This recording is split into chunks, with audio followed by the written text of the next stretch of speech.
Okay. Well, there we are. I'm just gonna put us on stream. All as well. right. Hey, it's Amy. Again. It's How me. you doing? I'm fine. Also, again. That's good. Hey, Derek. Hello. You Dirkers. Howdy. Dirkers. Dirkers. I was just going through Discord and Roll20 to put the D in Dirkers as uppercase so that I was being pedantic and so that it looked the same as everybody else's as all uppercase, but it just doesn't look right. I'm not used to it. I've always been lowercase in Twitch as well. You're a lowercase lad. Yeah. Low impact, like sneaking in. I don't want to start sentences, just like sneak in. Mm-hmm. Yeah, you know, it used to annoy me when people would like start sentences lowercase, and now I'm just like, whatever, it's fine. Same. At some point, I think I switched over like all of my grammar on Twitch. I think day one on Twitch, I must have been like the Queen's English grammar, like putting apostrophes and capitalizing things and stuff. But yeah, these days just everything lowercase, no commas, no apostrophes. Oh, hey, It's kind of stream of consciousness. So pedantic about that kind of stuff. And then I just kind of got over myself. Right? You just like, at some point, like... It doesn't matter. As long as you can be understood, it doesn't matter. Yeah. Oh my god. Hey, Jelly Lily Lily! Hello. It has to be Who done are we that way. understanding or not understanding? What's We're talking about being pedantic over spelling and capitalization and all that stuff. Okay. And how I got over that. Yeah. Actually, like, my brother used to annoy me with it so much. Every time he would tell me, he would like write something, it would just be lowercase, everything. I'm like, look, at least, you know, capitalize the names, maybe. Nah. No, nah, it's fine though. I think I got used to it by using Linux actually, because it's just like terminal, you just write everything as it goes. Well, I guess there's texting language as well, where I'm ancient enough to have been around when like the first SMS texts were brought in, and like everyone was writing like capitalizing you had to press everything. a button And... like 3 times and stuff to get to the right Oh my letter. god. The era when everyone, were you a whiz at texting, Jelly, where you knew like if I want to type this word, I've got to thumbs type of speed I had. so press 5 3 times and that gets you an L. And Oh my god. but at the start of that era, at everyone was like writing texts like they were letters. Or like letters, so or like an email. So you're writing like "Hi" something, comma, space, and then your message, and then like "from me" and like signing. And at some point, I guess it developed its own like text language, and I guess that helps a little bit with Twitch. It's kind of a similar thing.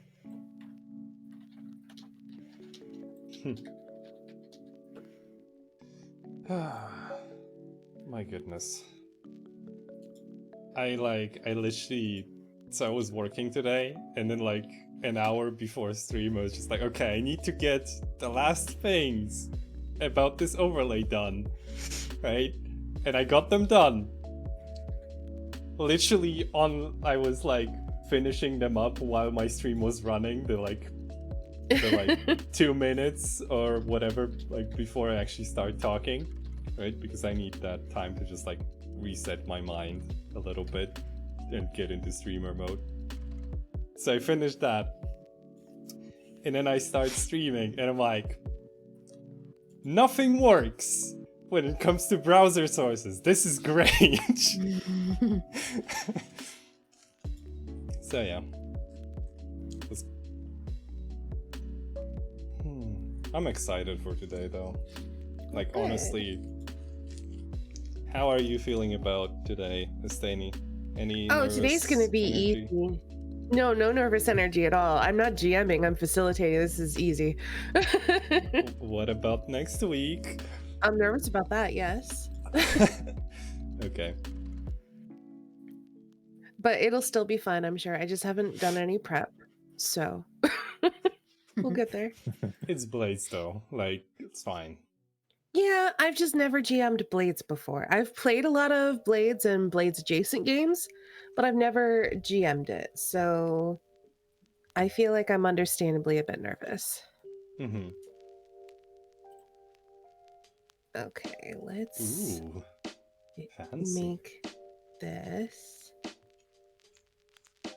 I'm kind of just like waiting with any prompts to start until you're done with that background right now. Yeah, I need to move this to the token layer, I think, and turn it into... Yeah, there we go. Now I can edit the colors. Tint color. Yeah, it's like a weird thing where you can't put like make any changes in like colors. I want it to be a little bit more transparent, so that way our text stands out a lot more. Artist There eye we right go. there. It's nice. I like it. I mean, it just needs to happen so y'all can read the text. Also, I just realized on Roll20 my default color landed in like the weirdest pink that I Feel am free not to going to change be able that. to see at all if I use it. Feel free to change that. Yeah, of course. Of course. I'm just gonna go with this. Let's see. Turn the grid I was off. wondering if, because of dark mode in Roll20, if it's inverted, so I've got some like fluorescent light blue or something. I was trying to get like a red, like a kind of crimson. That's what it looks like to me. Yes. You Well, did it. it doesn't It look looks at all brown to red to me. me, but I'm colorblind. I was gonna say Looks- you're colorblind. That doesn't count. Did you say it looks brown, Jelly? Yeah, it looks dark brown to me. Ah. It's like a reddish brown, I think. I'll take it. I can't even show this to stream because it's like off the thing. I mean, you can always drag those up.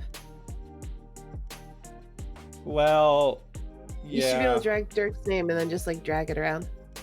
yeah. I just don't want to realign it Yeah. afterwards. That's fair. Because, yeah, I would also get very tedious about that. So before we get into the game, do you all have any questions for me? Cool.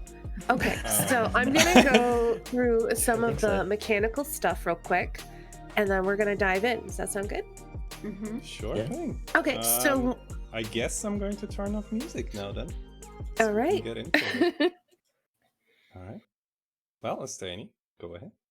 All right, so we're going to be dealing with a couple of new mechanics because there's no dice rolling in this game at all. We have two main mechanics. One is flipping coins and the other one is awarding coins. Can you see those decks that are next to the chat on the right-hand side? Yes, we can. Yeah. Okay. Next card, yeah. No, Yep. So I can't. I just see a black. Maybe I need to refresh. I just see a black screen. Sorry, I'll refresh. that's okay.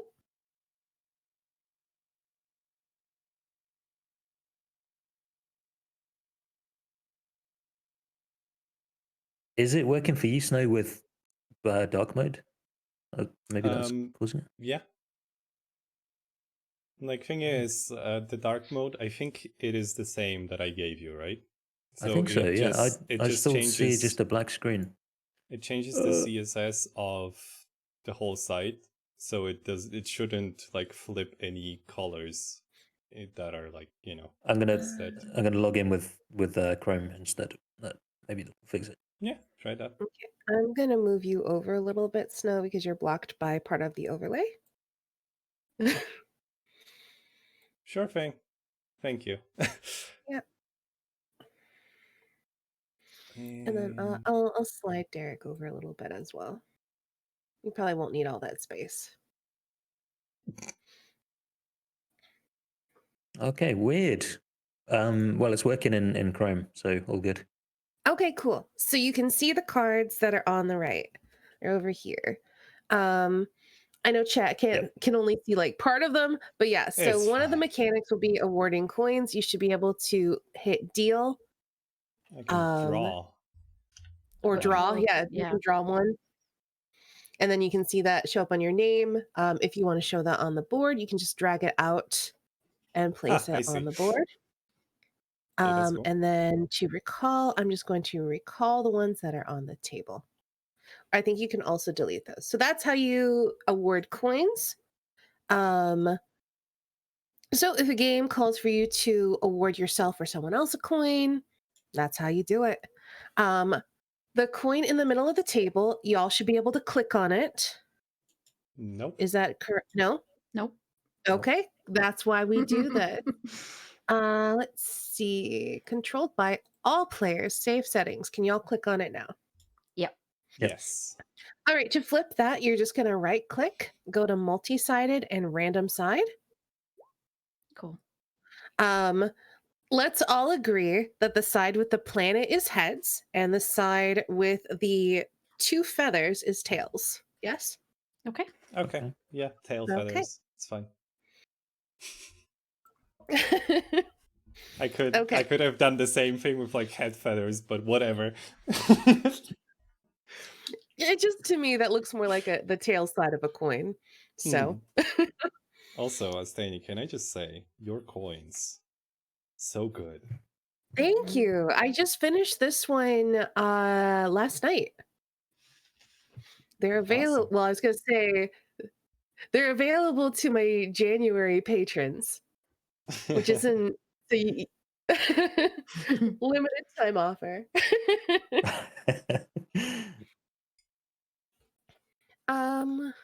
Okay. So the other thing is we are going to be playing with the X card today. I don't think that we should need it because there's so much consent built into this game. But if you need to use it for any reason, you should be able to mouse over the X card, go to choose, and then just drag that card onto the playing field. Oh my god, that's a big card. I mean, we don't want to miss when we have an X happening. X card. Let's stop what's happening. So if this right happens in the now. game, there's suddenly 3 massive X cards, then something's wrong. Then we fucked up. All right. So, yeah, just make sure you know how to interact with that. We also have an X card available in our safety tools handout, which you should be able to also drag onto the... Yeah, you can also drag from there.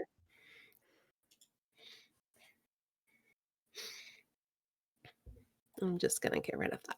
So if you need to use that, that's there. We also have above that list of our lines and veils that we put together. So we can all refer to that. If we're thinking about incorporating something kind of questionable into a scene, we can always take a look at our veils and our lines and make sure that it's okay. Everyone good with that? Yeah. I'm just gonna open All that on the right. other screen. And I think we're ready to get into the game.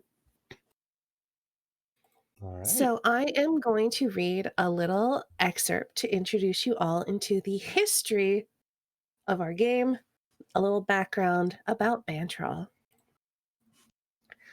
The Bantrol system is not at war.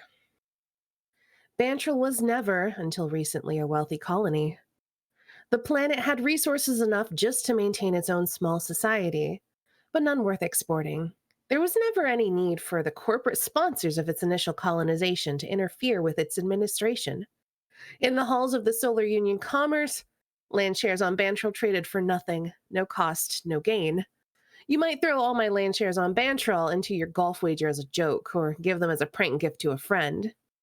Recently, though, there was a minor development in an obscure biochemical processing technology. And the novel features of Bantrol's ecosystem went from being a scientific curiosity to being an untapped and unknowably deep wellspring of wealth. Land shares on Bantrol are no longer ignored as an asterisk on anyone's balance sheet. The handover of administration and power from the descendants of Bantrol's own original Terran colonists to the newly interested legal rights holders, the self-proclaimed landowners, has been cheerful orderly and mutually profitable. There have been a few isolated spats, of course, but there's been practically no protracted bitter bloody war of resistance between the displaced old Bantrish aristocracy and the off-world landowners.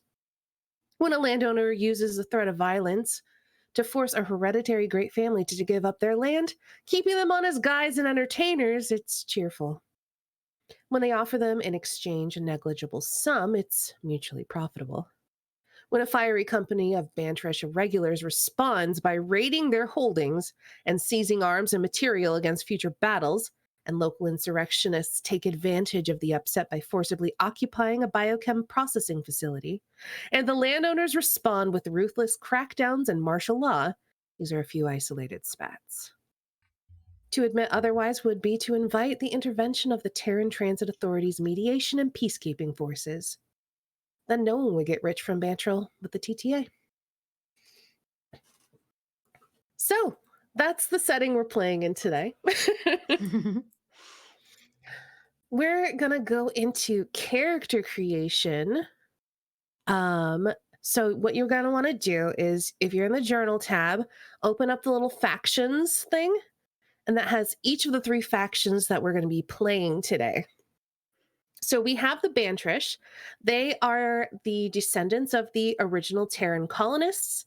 They are the hereditary nobility of the planet. So if you want to be a prince or a princess who is very noble and entitled, play a Bantrish. Why does that sound like your kind of character, Estani? I do play a lot of Bantrish. Honestly, my favorite factions to play are Bantrish and Revolutionaries. The landowners can be quite fun too. The second faction are the landowners. They are the mercenaries who are hired by landowner companies to enforce basically their rights here on the planet of Bantril. So if you want to be a soldier, a mercenary, maybe someone who believes in the rule of law and tradition and hierarchy and that sort of thing, and have like a call sign, be a landowner. Feel free also, if you don't like the idea of that, to introduce your own thing. Like maybe your landowner works for the company in a different way, but also is a mech pilot. We've played with people who have played like someone who worked in human resources. So feel free to put your own spin on any of these things. The last faction we're going to be talking about are the Revolutionaries. They are the common people of Bantril who are enemies with basically the other 2 factions. They want to seize the wealth of Bantril for the people of Bantril. So if you want to be someone who's more like a revolutionary, I can't phrase it any better than that, than play revolutionary. So, out of the gate, does any of the factions sound good to any of you players? I think I'd quite like to be a revolutionary. I knew you were going to go that. Right. Just to play something like totally different from me as a person in real life. That would be really interesting. Okay, so one And I have other a portable guillotine. one other person can pick a revolutionary if you want to, or you can pick one of the other 2 factions. Basically, we have to have one person playing each faction, so we're going to be doubling up on one of them. All right. Man, okay. I have not decided yet. I'm gonna need a little bit longer. Okay, what about Jelly? Are any of those factions leaping out to you?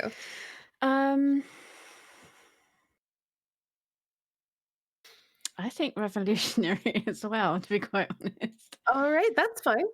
So we'll have 2 revolutionaries. All right. I will say you 2 will be representing rival branches, like rival branches of the revolution. So you're in rival revolutionary factions. Of course. So you may work together, but more likely than not, you will be working against each other. Cool. Perfect. So then, Snow, that limits your choices: landowner or Bantresh. Those were the two I was thinking about anyway. So Oh, perfect. Oh, that's good. I was going to say I'm not 100% set on revolutionary if it makes you play something you hate. So it's like aristocratic, prince something, or soldier, more or less, right? Yeah, I'm thinking Banfresh then. cool. I will be a landowner then.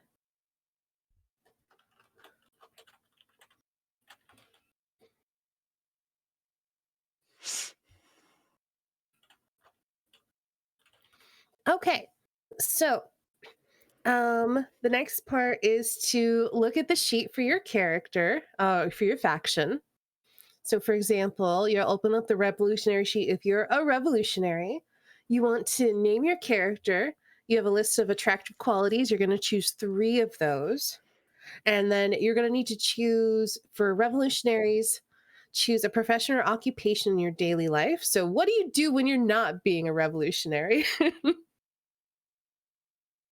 Let's see. For Bantrush, you're going to be choosing a family name. If you also want any more trappings of your nobility, feel free to come up with that.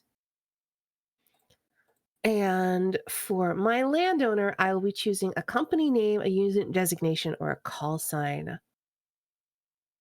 Okay. Okay. I like to I start am with bringing quality. out paper. Yeah, I've got my notepad out. Would it help you if I gave you each like a little notepad here in the game to use? Oh no, I'm good with one. Okay. Paper's good.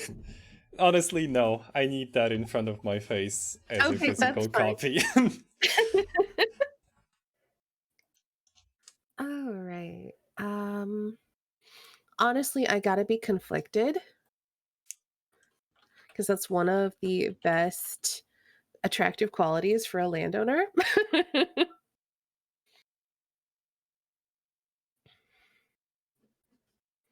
um,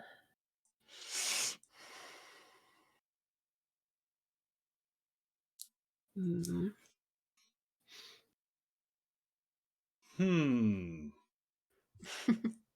Attractive qualities. All right. Let's see. Friendly and striking.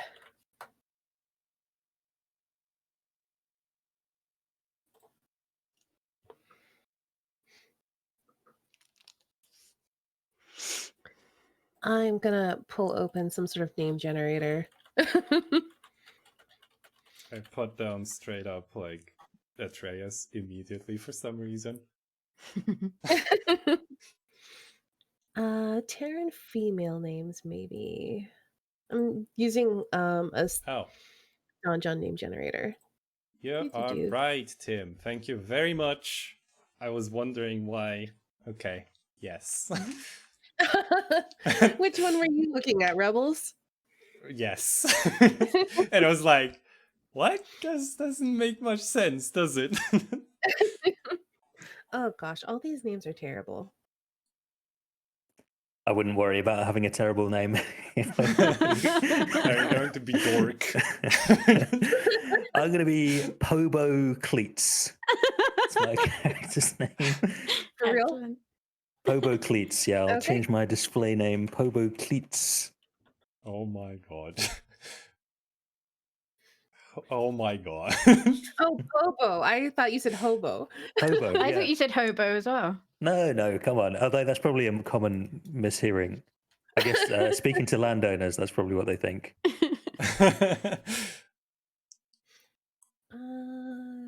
What about Star Trek names? Which side are you Ooh, using? those are better.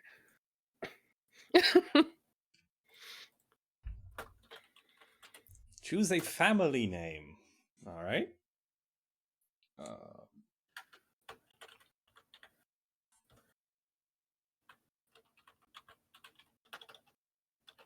Oh my god.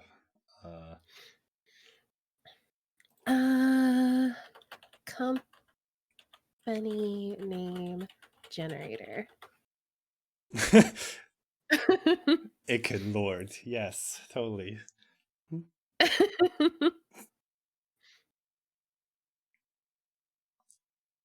Okay, hold on. Fantasy. There we go. Because I've been getting like actual real name generators. Like, here's how to generate a name for your business. I'm like, that's not what I want. Yeah, that is fair. I have played in a game before where someone was Pepsi Max Tesco. Nice.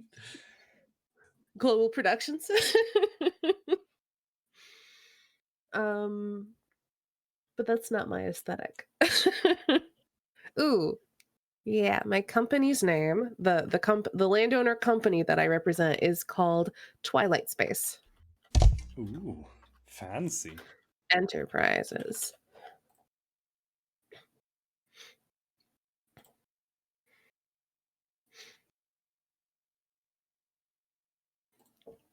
I'm just gonna drop this in here in case anyone wants that as a resource.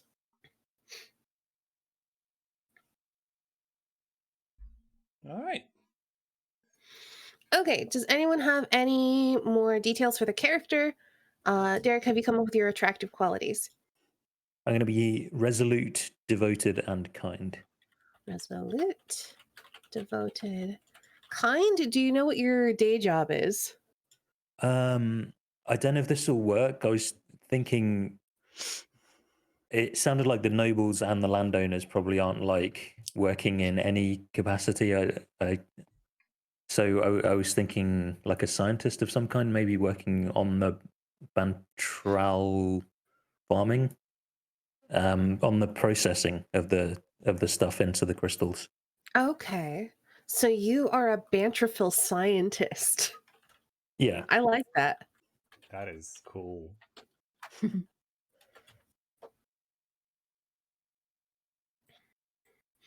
And also part-time revolutionary. That's right. Yeah. So I leave the lab for the day, and then I organize Climb some kind into of your seizing. repurposed mining mech.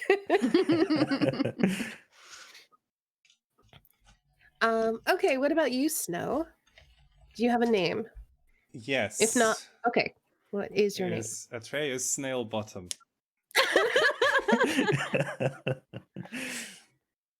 Because that's Okay, fun. what about your attractive qualities? Fiery, rich, and enthusiastic. Oh, also I should be asking, what are your character's pronouns? He, him. He, him? Is that the same for you, Derek? Yeah. Okay. And then I don't think you have any other details because you came up with the last name, but do you have anything you want to add? You can say no or not yet. Like, Okay. honestly, I have no idea what I'm doing yet, so no. You're doing fine. You're doing exactly what you need to do. Okay. Jelly, do you have a name for your character yet? Yeah, I've gone simple with Sally Jackson. Okay. She, her? Yes. Okay. Attractive qualities. Down to earth, idealistic, and kind. And what is your day job? I'm thinking maybe teacher. Maybe I Okay. teach like the children of the Banatrash. Interesting how you both are tying yourselves to the Bantrash. I like it though. So, if you teach the children of the Bantrash, would that make you a private tutor instead? I guess so, yeah.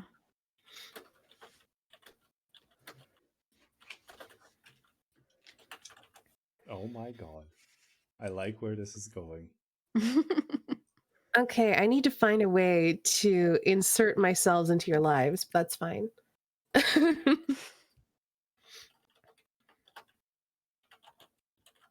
Okay. So if y'all feel good about character creation, if you don't have anything else to add, and technically there's nothing else you have to add, you've filled in all the details, we'll move on to solitaire, and I'll explain how that's going to work. All right. Does everyone feel good about moving on to solitaire? Mm-hmm. Yeah. Okay.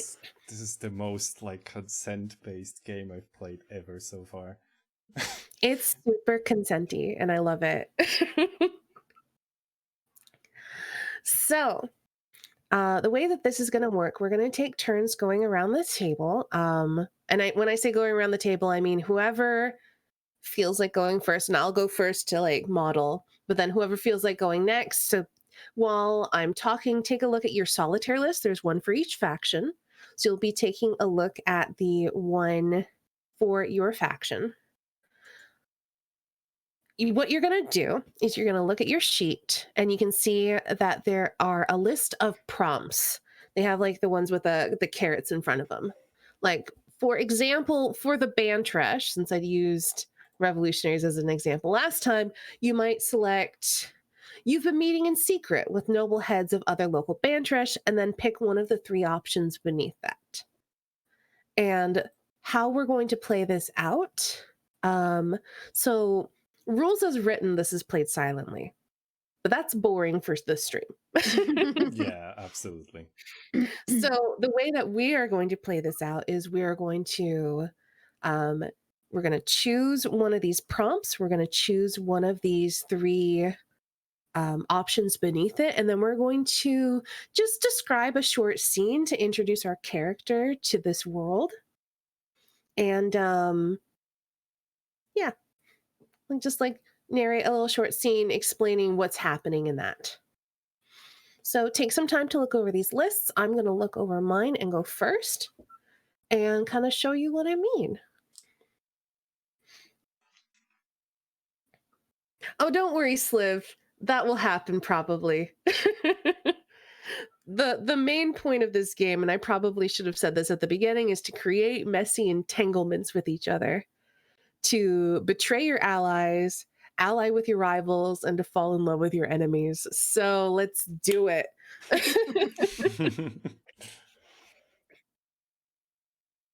Okay. Oh, perfect. This is perfect. I already know which one I want to pick. Do we So- go through everything, or do we pick one? How does that work? You pick one. Okay. So you're going to pick one from the main heading, and then you're going to pick one of the 3 options beneath it. Mm-hmm. Gotcha. So our story begins very militaristically. We see a squadron of, or a company, we'll say, a company of landowner soldiers. They're wearing, like, it looks like power armor, like from The Expanse that the Martians wear. It's that sort of situation.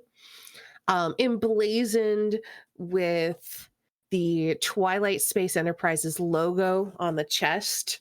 I imagine that looks like a collection of stars in a very particular shape.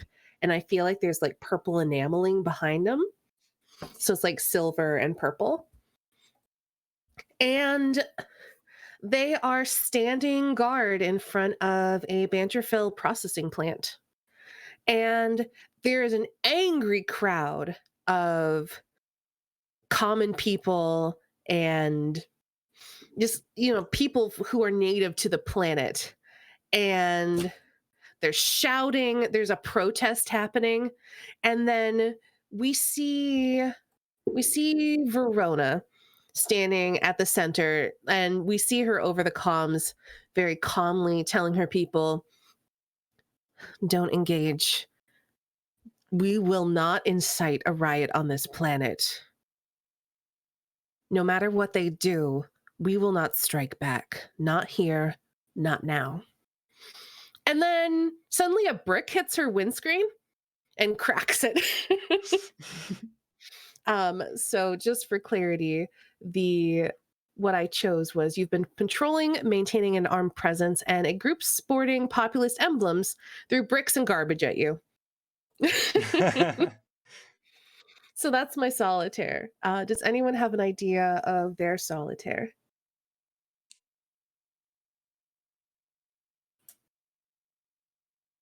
If not, I'm going to force one of you to go next. um, I haven't read through them all yet. Sorry, I have trouble like reading while people are speaking. So one sec. That's fine. That's fine.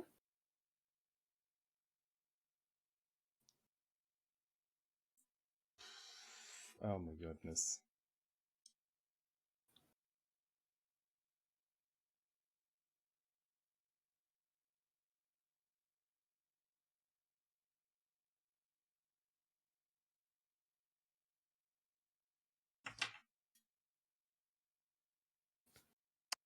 I'm thinking, yeah, mine would be.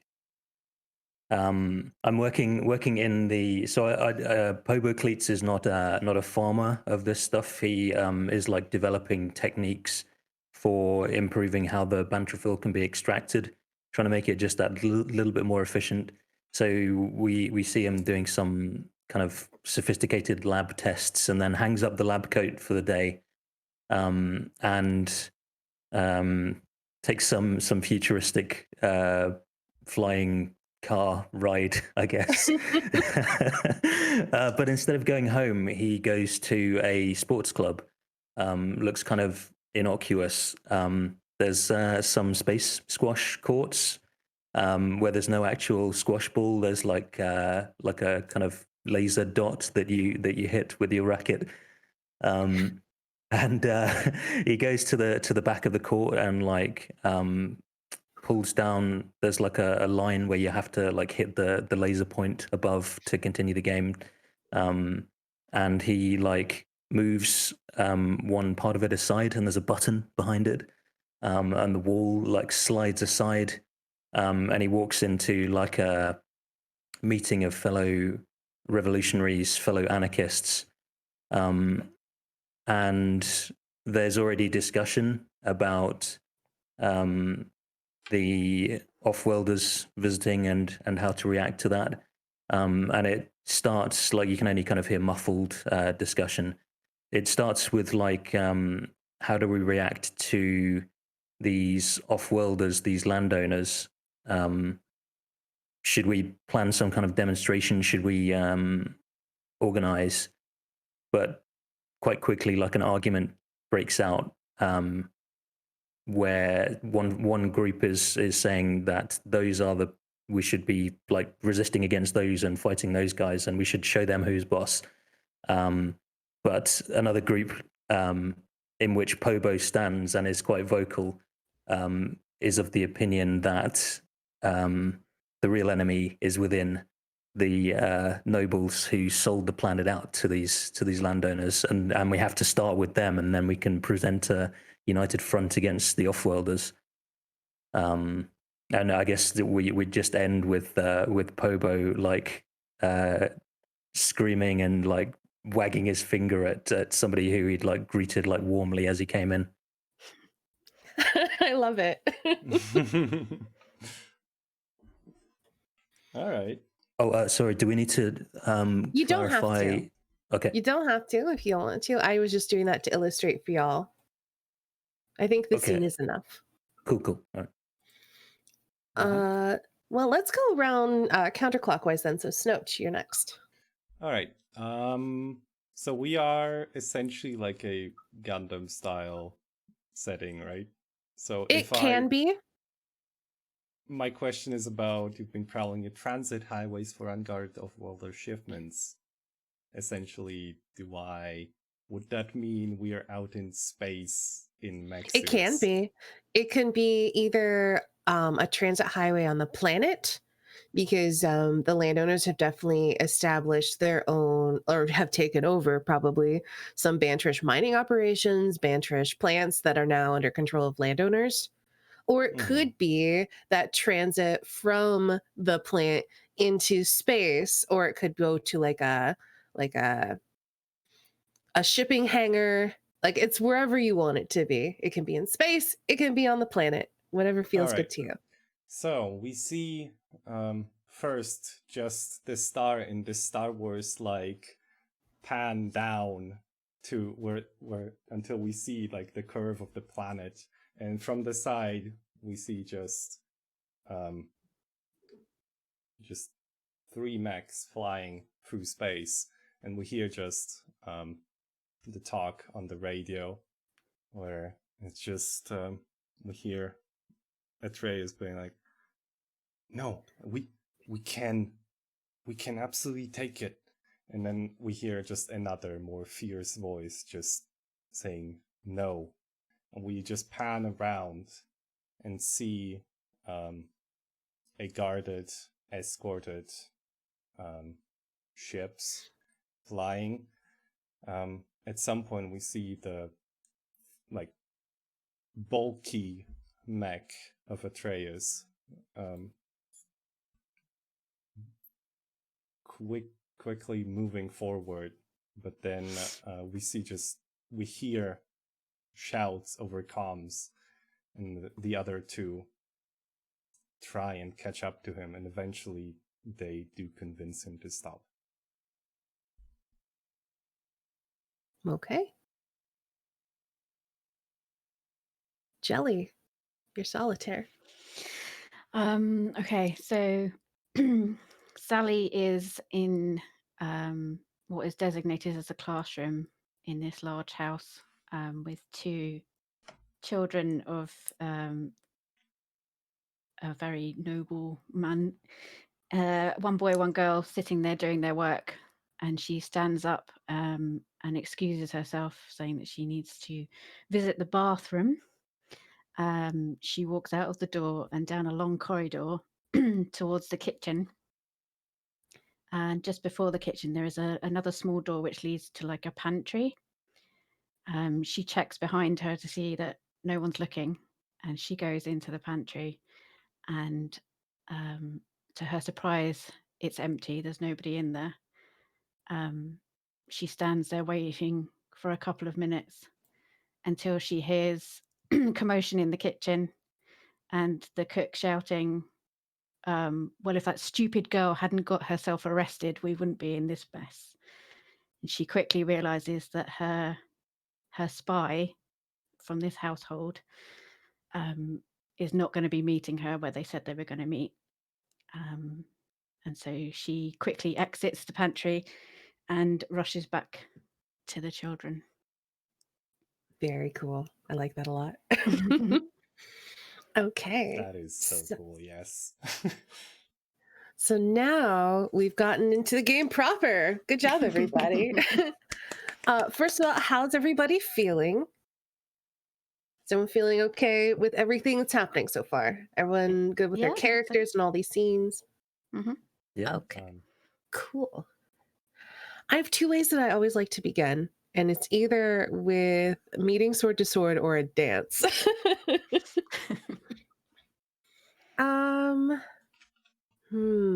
But who? Hey, Snooch. Yes, sustain. Would you like to meet sword to sword? Oh, of course. How do we do that?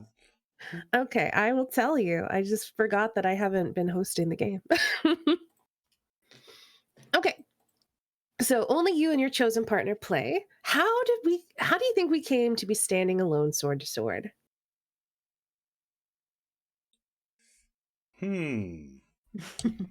Were you because here's the thing. I don't want us to be in our mobile frames. I want us to be unframed with simple steel. Exactly. I think that's way more interesting. Yes. Is this some sort of thing where, like, since I'm an off-worlder, I did something that slighted your family, now we must duel? Oh, I love that. Okay, but like, what did you do then?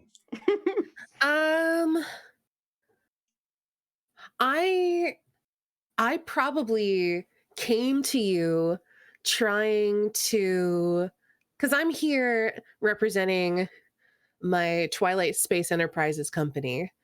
I'm here to secure their interests. So I probably tried to lay claim to one of your facilities. With legal documentation and stuff, but I did so in a way that offended you. Okay, so does that sound good? Yeah, that sounds perfect. What do you notice about each other? What have you heard?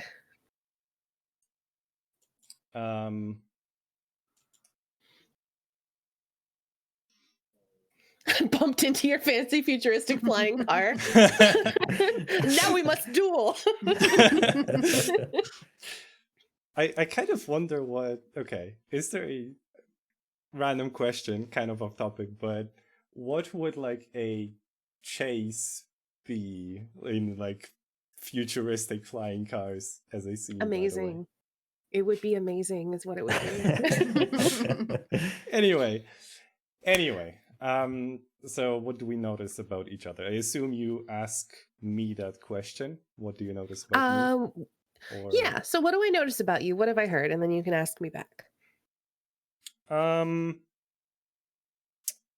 Well, you heard that this young snail bottom is tends to rush into danger and has gotten himself close to killed more than once.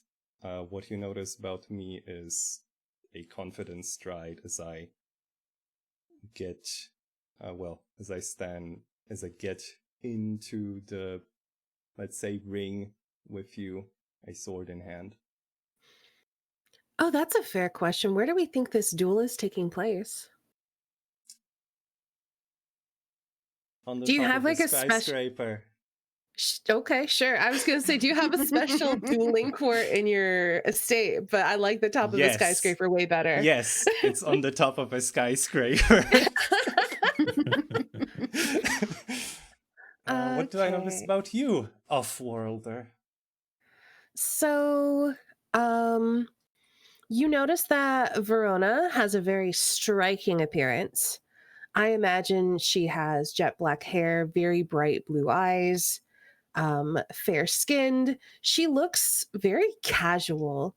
Like, I feel like the people you have dueled in the past, there's been this like nervous tension, or this sort of like this excited buzzing of energy about them.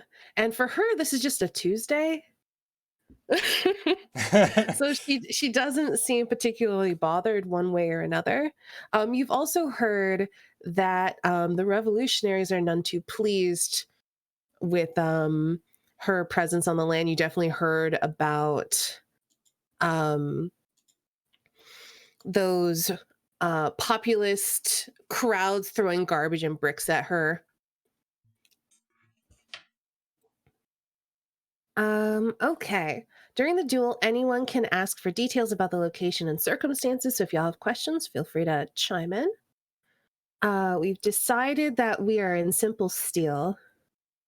I would suggest that we not go for the kill in the first game, but we certainly could if we want to. Yeah, let's not do it straight away. I feel like this is not a duel to the this is not a duel to the death. This is like a duel to the yield. Yeah. Who is better with the sword?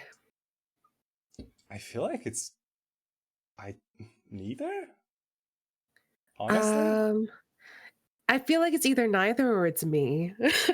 Exactly. Like, I think it's neither. Okay, then why don't you go ahead and throw a coin? On heads, you can go first. On tails, I will go first. All right. That's okay, tails. I'll go first. Okay. Okay, and then ending the duel. We're going to keep asking questions back or forth until an answer ends the duel.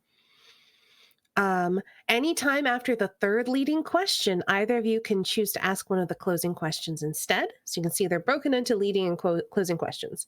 So the first three questions must be leading questions. And then we will keep asking questions until one of the answers feels like it brings about a logical end to the duel. Oh my god. So I think the best way to start is that we circle, sword tips touching. What do you say to me? I feel like my hair is whipping in the, like, this wind is definitely stronger up here at the top of a skyscraper because there's just nothing to kind of buffer it. And so, like, our hair is whipping in the wind. We're circling slowly with our blades tip to tip. What do you say?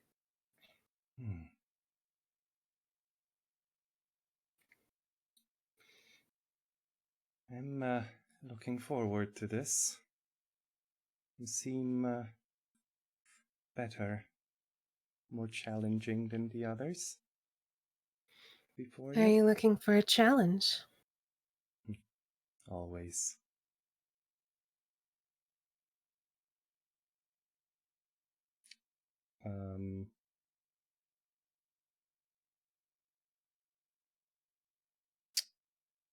Think I will immediately, just once the fight starts, overreach. You have an opportunity to slip in a dirty little cut. Do you take it? I don't think so. This isn't about winning. This is about proving something else.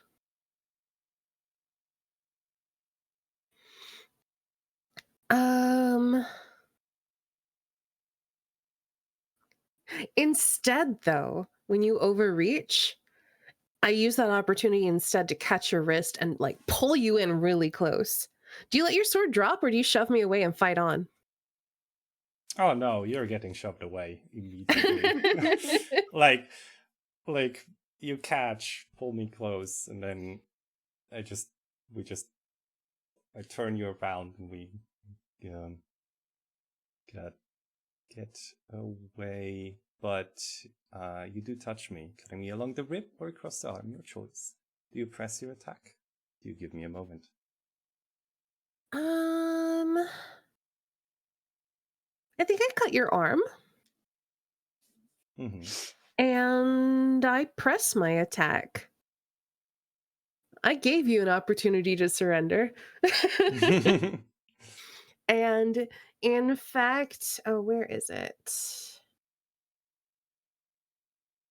I launch a sustained attack with my weight behind it. Do you give ground readily or grudgingly?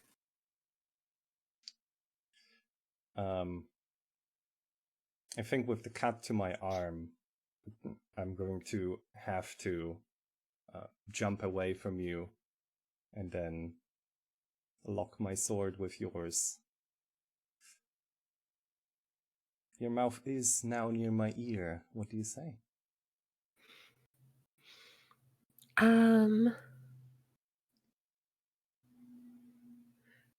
I think it's just a cocky, I hope you're enjoying this as much as I am, and I shove you away.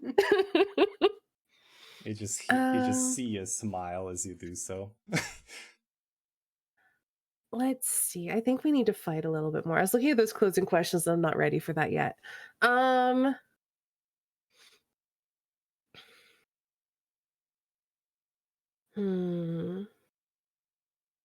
recognize your inexperience. And so I think we're at a moment where we're far away from each other, so we're not, like, locked really close anymore. And there's just, like, this moment of pause in the flurry of battle. And I pretend to falter and I dip my blade. Do I draw you out or do you recognize the ploy and hold steady? I hold where I am and with a smile just say, already? I don't respond.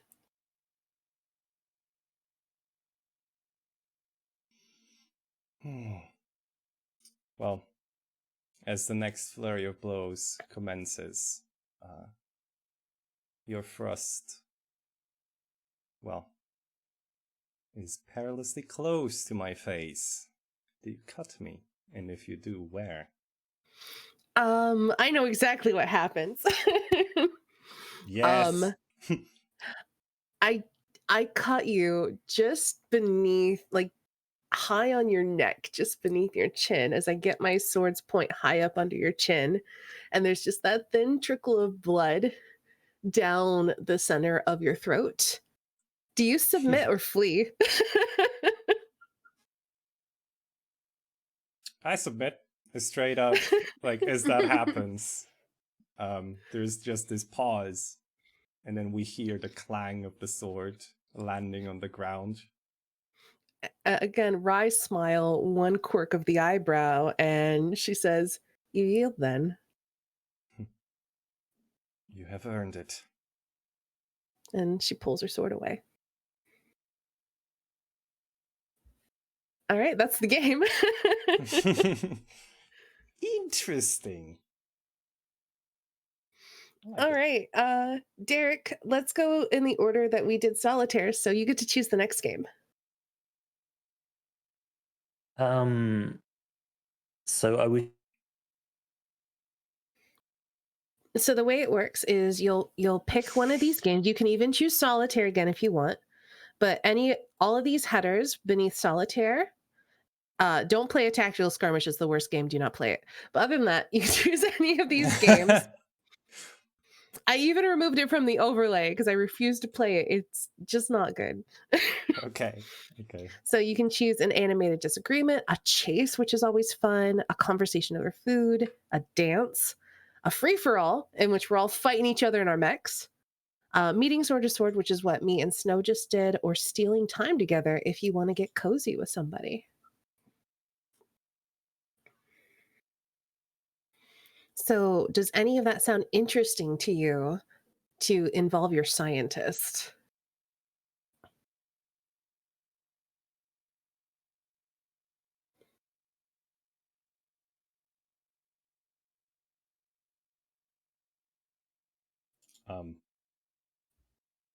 Just checking, Derek. You there? I will Uh-oh. take that as a no. Derek?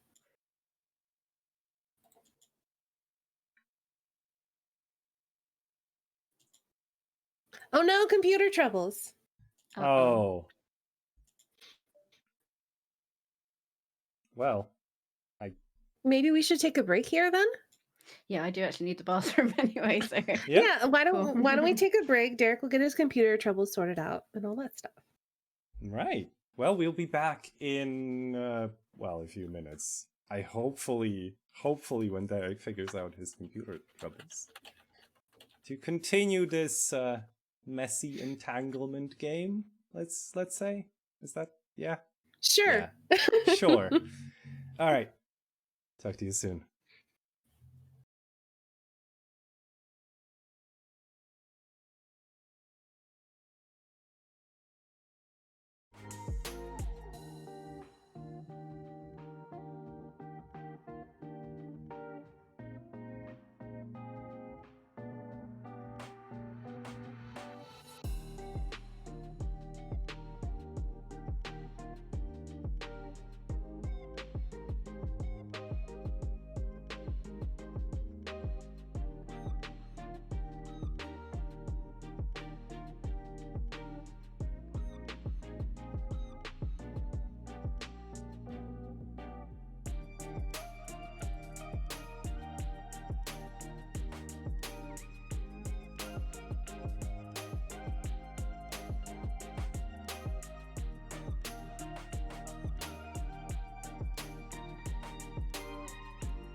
All right, welcome back from break.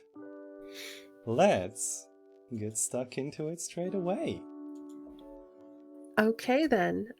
Derek, it's your game. What are you going to choose?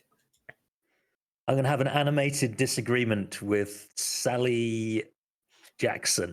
I love it. Okay. She's not the right kind of revolutionary, and she's undermining the cause. What do you mean? So, well, at least Pobo thinks that Sally Jackson, because I'm guessing that we know each other. Like there is all of these secret revolutionary meeting places. I guess different factions are in contact. So kind of, you know who your fellow revolutionaries are. But I think that Sally is not putting enough pressure on. She's not using her leverage with the Bantresh nobles to bring them on as part of the cause as well. I think that the planet should be united, and that'll give us the best chance to fight off these off-worlders. And Sally should be twisting the arms of the nobles and indoctrinating their kids, to be honest. I love it. So it sounds like you've decided on the matter of your disagreement. Yeah, and I mean that's what I think, whether that's true or not. Where we're holding our discussion, maybe we have like I have my revolutionary meeting club behind the space squash courts. You have your secret chamber in the pantry. Maybe we've got some like mutual ground that we agree to meet at. Yeah, maybe there's some sort of club or something that there's a back room to where the revolutionaries meet. Yeah. Do we? So in the background of the scene, do we just hear like thumps of music? Yes, absolutely. Yeah. Who else is present? Other revolutionary leaders? Yeah. I guess it has to be, just the in crowd of the revolutionaries, those that are paid up members that are allowed in the secret area. Okay. That means Snow, as the audience, we're going to be the audience. We're going to conduct the discussion, and we will be conducting it as various leaders and higher ups in the revolution. Mm-hmm. What do you two notice about each other? He's a stuffy scientist and a know-it-all. Yeah, Okay, when I say that, our own or the others? you do your own. So basically, Jelly, ask Derek what you should be noticing. So when it says, what do you notice about each other? You would say, hey, Jelly, what do I notice about you? What have I heard about you? Is the question that you ask the other player. So Pobo, you would notice he's got a monobrow. He's got very dark hair. Oh my god. And he, like a furrowed brow, it's always kind of knotted in a slight frown of focus. But yeah, there's just one. It's like this uniform thickness all the way across. You can't tell where one brow ends and the other begins. And he's got like quite curly hair. It's just a bit of a mop. Like just no barber in the world or in the universe could do anything about it. It's just completely untamable. He's got like quite thick glasses, and yeah, he seems to have just come straight from the lab, like still wearing his lab coat. And he's a little like rosy in the cheeks. Just gets like that when discussions on the fate of the revolution come. That gets his blood up. What would I notice about Sally? She's your typical librarian-looking tutor, hair up in a bun, glasses, quite slight, wearing quite plain clothes, just a normal pair of trousers and a shirt, dark hair, and I think you probably would have heard that she's too soft, or too, just not, like you say, living up to what she should be doing for the revolution. Okay. So, Derek, you've already stated your position for Pobo Cleats. Jelly, what is your position that is in conflict? I think she thinks that the work she's doing is vitally important by gathering information from her different contacts within the households of all the children that she teaches, and that if she were to be too aggressive with her teachings on with the children and trying to convert them, that she might get found out and she would lose her leverage, like her contacts and everything. Alrighty. During the discussion, anyone can ask anyone for details about the setting, occasion, or circumstances. The audience, that's you and me, Snow, we're going to conduct the discussion. We're going to take turns posing challenges to the position holders. Both position holders must answer each challenge. You decide who goes first or let one of them volunteer. Once both have answered, award a coin to the one you think gave the best answer. You have to choose. If either position holder goes on for too long, you can cut them off. Hoots and boos optional. And award one coin to their counterpart, or else just ask them to kindly wrap up. They are absolutely not allowed to interrupt or rebut one another. If either position holder interrupts the other or tries to get in a rebuttal when it's not their turn to answer, cut them off at once and award one coin to their counterpart. So we're going to need to look at those challenges. The way I like to do it, since we're going to be issuing 3, is we'll each pick one and then we'll decide one together at the end. Okay. I pick personal This is my attack. favorite one. Yeah, that's my favorite one. Do you want to do it at the first one or the end? I would say like the end, honestly. I think the end is the best for it. Okay. It's the best one. It is the best one. So I guess that is the one we agree on. Yep.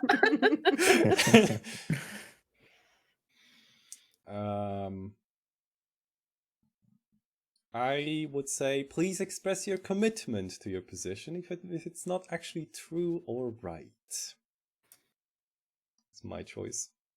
You can choose someone to go first, or you can make them volunteer. Volunteers. Okay, fine, Jelly. Thanks. Express my commitment to my position. Well, she's gathering vital information from these households. Without this information, the revolution wouldn't know what was going on within these aristocratic houses, what they were doing, who they were making deals with, who they were not making deals with, what money they were earning, and it's just information that wouldn't be easily obtained otherwise.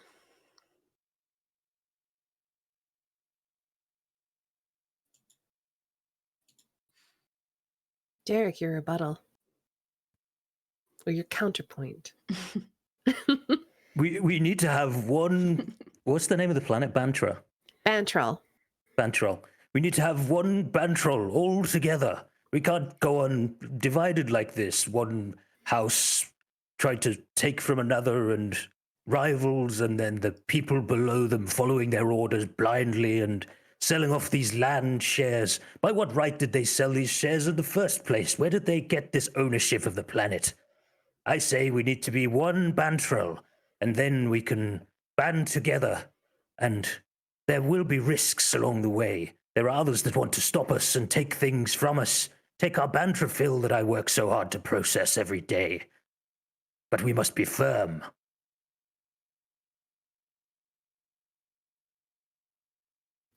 Okay, Snow, award your coin to whoever you think won that challenge.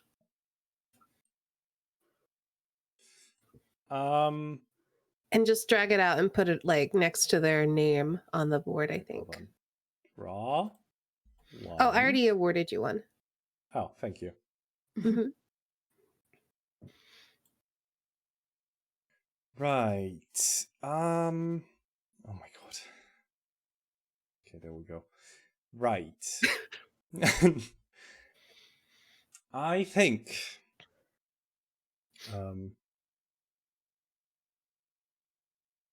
the rhetoric of Pobocleats was quite sound. However, I do agree with Sally Jackson here. Okay. Then my challenge, and I'm going to issue it to Pobocleats first. Please express your position in the form of a slogan that people can rally behind. Oh no! Oh my god. Let's see. Sorry, Jelly.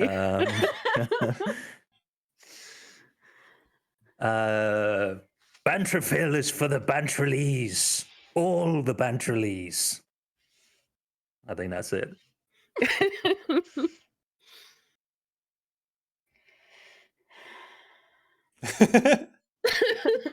Oh, that sigh. I know, I feel a little bad.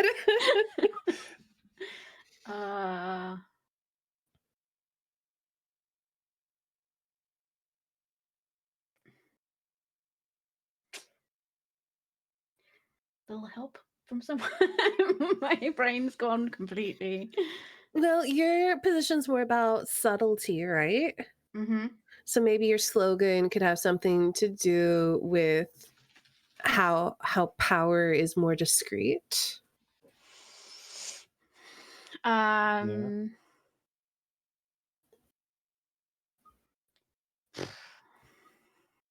With power comes great responsibility. Feel free to steal slogans that already exist. Make Bantrell great again. Please don't. No, let's not. I've got caps and everything.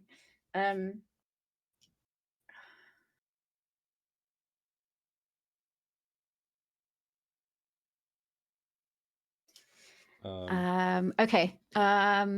Once you go Jackson, you never go back. So. The pen is mightier than the sword. Okay. Yeah, good work. In silence, we can avoid the violence. Oh, nice. Ooh, I like how that rhymes. That's so nice. I gotta go with Jelly. Yeah. Took me a while, but I got there. You did get there, and it was great. All right. So now, Snow, we're agreeing together. Finally. Bring it on deck. Attack from your counterpart. I think. Who do we want to have go first? I think I would like. I think Sally. Also, make it juicy. Don't hold back. Okay. Insult his unibrow. You don't have to insult his unibrow, but it's an easy okay. target. So, Pobo, you are a jumped up, monobrowed, no showering, stinky, violent poo head. Clutching beads. Pearls. Oh, I love this. That's as good as I can do, I'm afraid. Pobo, your counterattack. So I definitely get ruffled by that. Like, face is just completely crimson at this point. And I'm like, I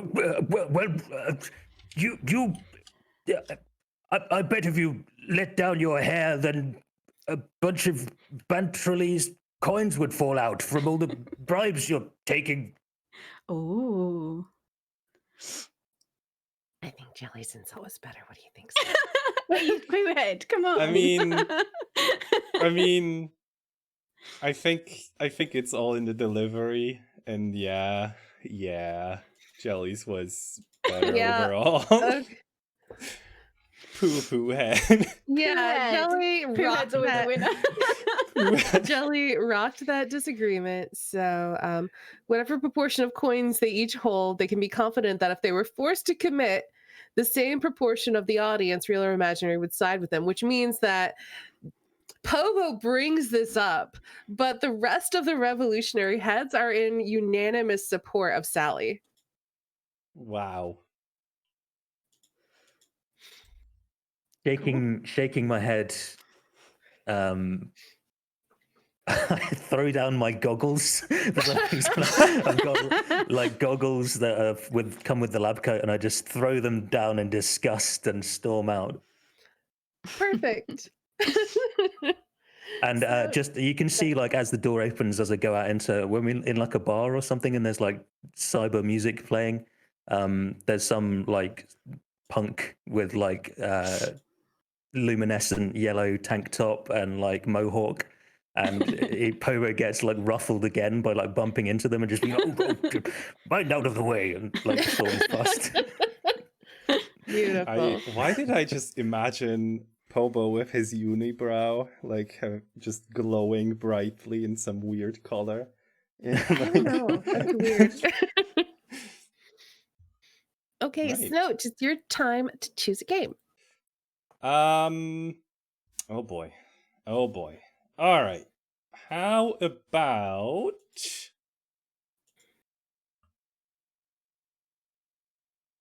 you know what? A dance. Yes. Who's your chosen partner for this dance? Just for the sake of interacting with more people here, I'm going to choose Sally. Okie doke. Ask your chosen partner how you two came to be dancing together. Yes. Jelly. Or Sally. How is it that you are dancing with Atreus Snailbottom?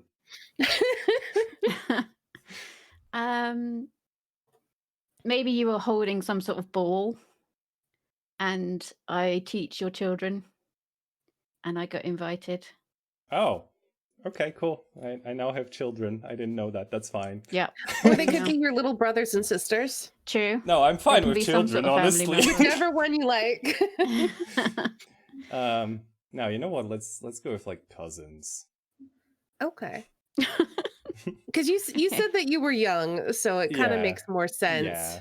Okay. I think that makes more sense. Other players can join freely if it makes sense for their characters to be present at this dance. I feel like after winning that duel, Verona has gotten some respect of the Snailbottom family, and so has probably been invited to this event. Absolutely. Is Pobo Cleats there? Yes, but not like participating. I think actually I'm attempting some kind of sabotage. Okay. When I ask if you're there, and obviously how you answered is fine, do you want to be able, because not all the questions necessarily mean that you have to be dancing. Would you like to be someone to ask and answer questions? Yes, I probably wouldn't be dancing if That's fine. if it's dancing or questions. I think questions. Or No, sorry, it's basically the questions imply dancing. So could you be dragged Oh, onto I the see. dance floor, or like could we meet up with you and like ask something about my face is close to yours, do you turn suddenly toward me or away? Like that could be a dance or could not be a dance. I think probably so. not in that case. Okay. All right, so we might see Pobo, but we're not interacting with Pobo. Okay. I don't see anything else. What do you notice about each other? What have you heard? I guess. No, is that? Yes. Jelly. What do I notice about Sally? What have I heard about her? What do you notice about her? You notice that she doesn't look much different when she's at a ball than she does when she's teaching. Although at the moment she is wearing a skirt instead of trousers and heels. But she's still dressed very sort of plain colours, nothing outlandish or, very minimal jewelry. Hair is still up in a bun, and she's quite quiet. And yeah, Mm-hmm. you've heard that she's a bloody good teacher, though. Ooh, all right. And what has Sally heard about Lord Snailbottom. Lord Snailbottom? And what does she notice about him? Well, he doesn't have a snail's bottom.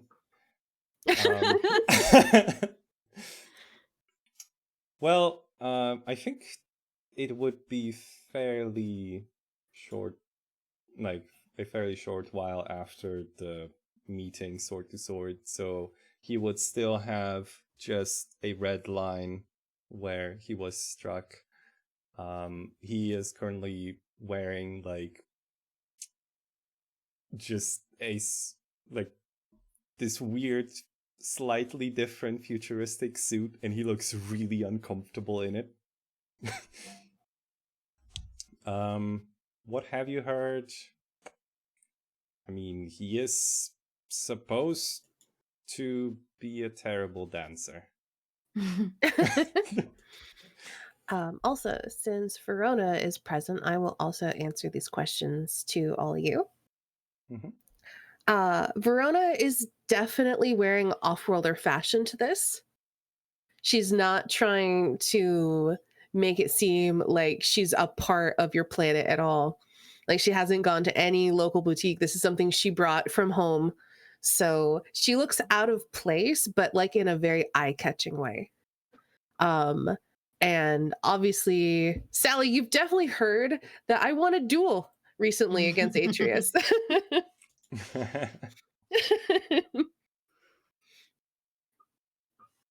All right. During the dance, anyone can ask for details about the setting, the occasion, or the circumstances. Atreus, you're hosting this ball, right? Well, I was forced to host. Yeah, it. but you are hosting it. What's Yes. the occasion? I think it's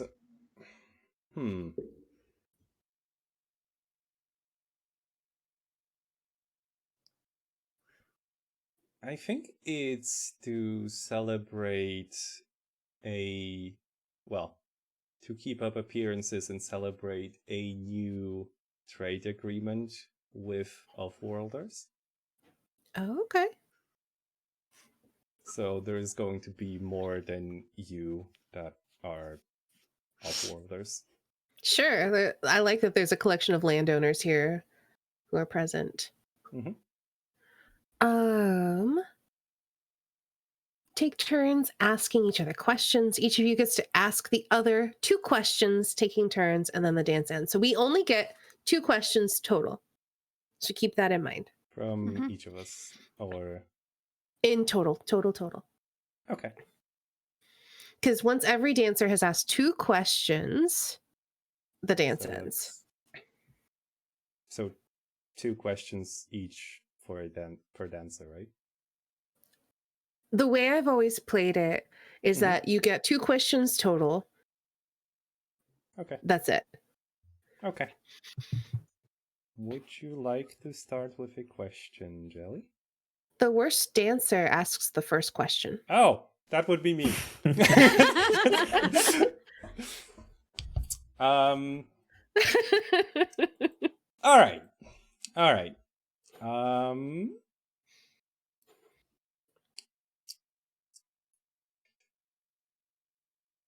Okay. There is a moment when you have to contain your laughter. What do you laugh at? I noticed Povo standing in the corner and remember his Oh, I love that. And the fact that I called him a poo head. It actually worked. Oh and his hair looks a little bit like a kind of dollop shape.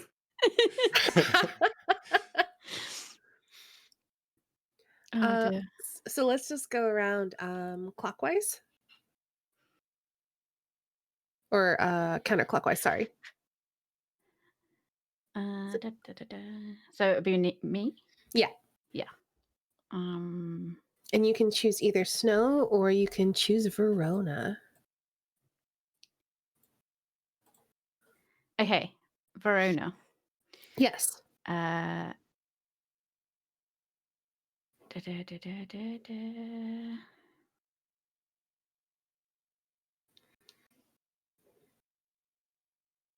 hmm.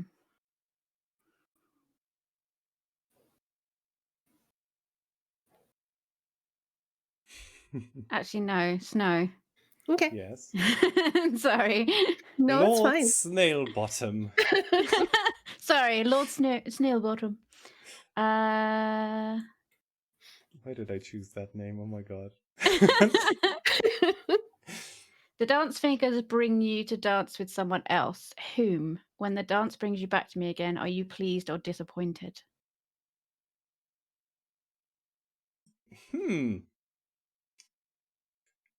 You know, I have to say it would have to be Verona. Okay. When dance brings me back to you again, am I pleased or disappointed? I think I'm pleased. After the recent loss, I am very pleased to dance with you instead of her. I remind you of your embarrassment. Interesting. Yes, you remind me of my embarrassment. Hmm. Hmm.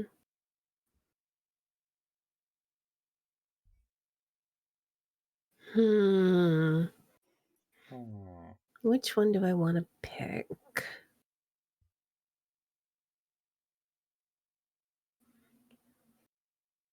So I feel like my hair is in some sort of like braided updo, and one piece has fallen out of place. Sally, my hair has fallen in front of my ear. Do you touch my face? Yes. I think she would just reach up and just correct it for you. And then there's just this moment of eye contact. Yes. Any words exchanged or just the significant PCI contact? Just a PCI contact. Sounds good. And the like zoom.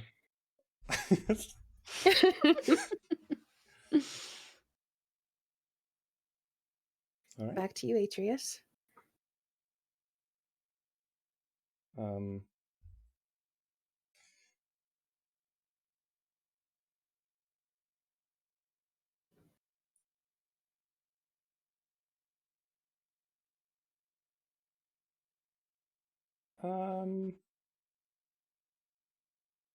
Verona. Mhm. Maybe unexpected for you, but something about me catches your eye. What is it that your look lingers on?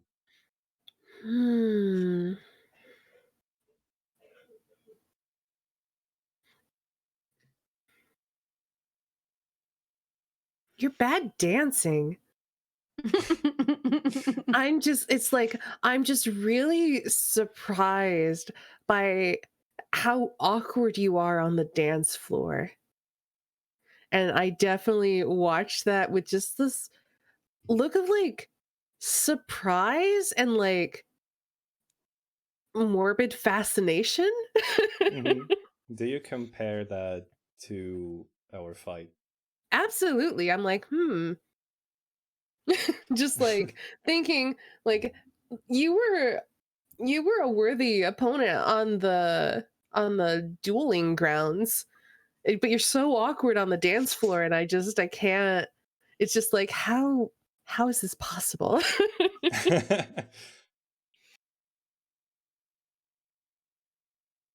All right.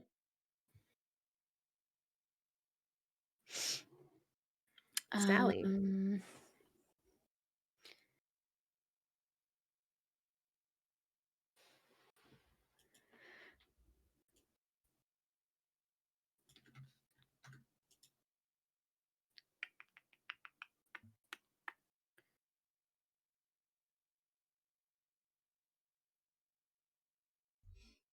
Okay. Snail bottom. Yes, Sally.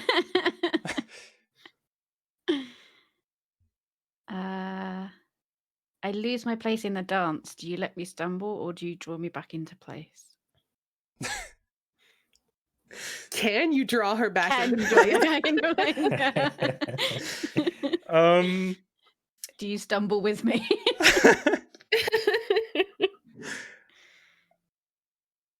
You know what?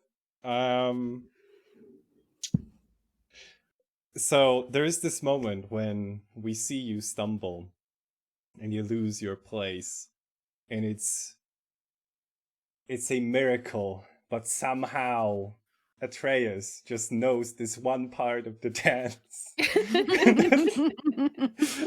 and like pulls you into place and then loses his own. Excellent. And then you have to pull me back if we continue. Okay. I'm gonna choose Sally again. Mhm. I've stolen Sally's I've stolen Sally from you again, Atreus, and we're dancing together. Your mouth is close to my ear. What do you say to me? Oh God. Sorry. Nothing is a valid response to that. If she's too quiet and too shy to speak, that's fine. No, I think she would kind of stumble over her words a bit, but in some way compliment your outfit to let you know that she thinks you look nice.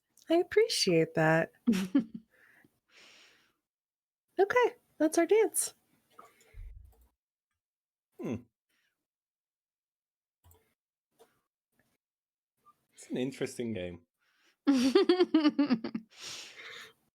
It's quite fun for making messy entanglements. I mean, that's the point of it, right? Yeah, exactly. Jelly, it is your turn to choose a game. Oh God.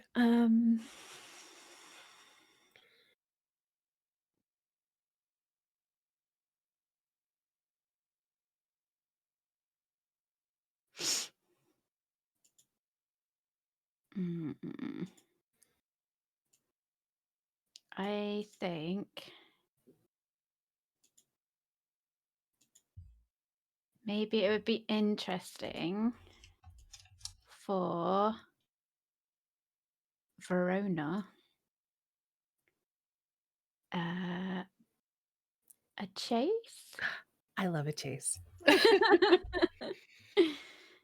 You could So- maybe find out that I'm a revolutionary and That sounds cool. So am I chasing you then, or are you chasing me? I think, yeah, you would be chasing me. Okay. So this is sometime after the ball. I like the idea that it's the same night. And maybe I heard about either some kind of like break-in or spy or something that I'm supposed to track down, and it turns out it's you. Yeah. Are we in our mobile frames? Sure. Yes. Let's see our mobile frames. We haven't seen them much yet. So what do I notice about Sally, or I guess I should say Sally's mobile frame, and what have I heard? I think my mobile frame is quite battered. It's got bits of different parts that have been kind of shoved together. So it's kind of like Slapshot. Yeah, it's not pretty at all, or expensive, but it's functional. And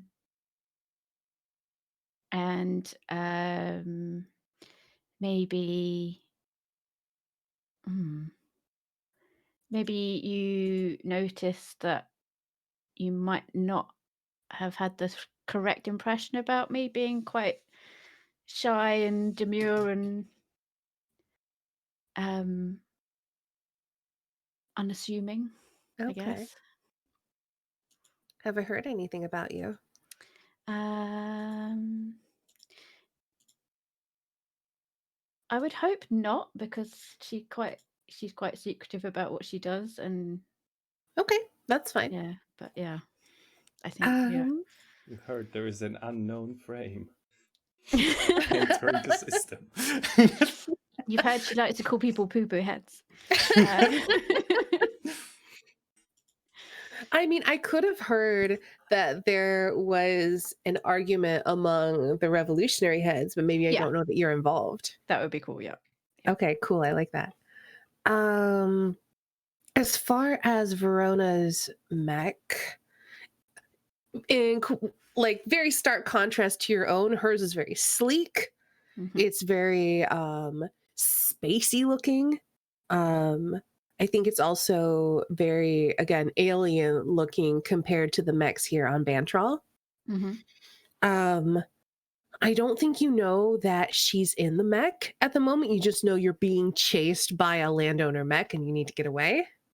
Okay. As far as what you've heard about Verona specifically, I think you've heard that, like, there's definitely some other landowner companies that have been way, way more eager to engage in violence. Like, they even seem to enjoy it. And even though Verona had that duel with Atreus, you've heard that she's fairly reserved as far as like she's trying to keep the peace. She's trying not to escalate things. She's trying to come up with diplomatic solutions. So that's what you know, I think, about Verona. Okay.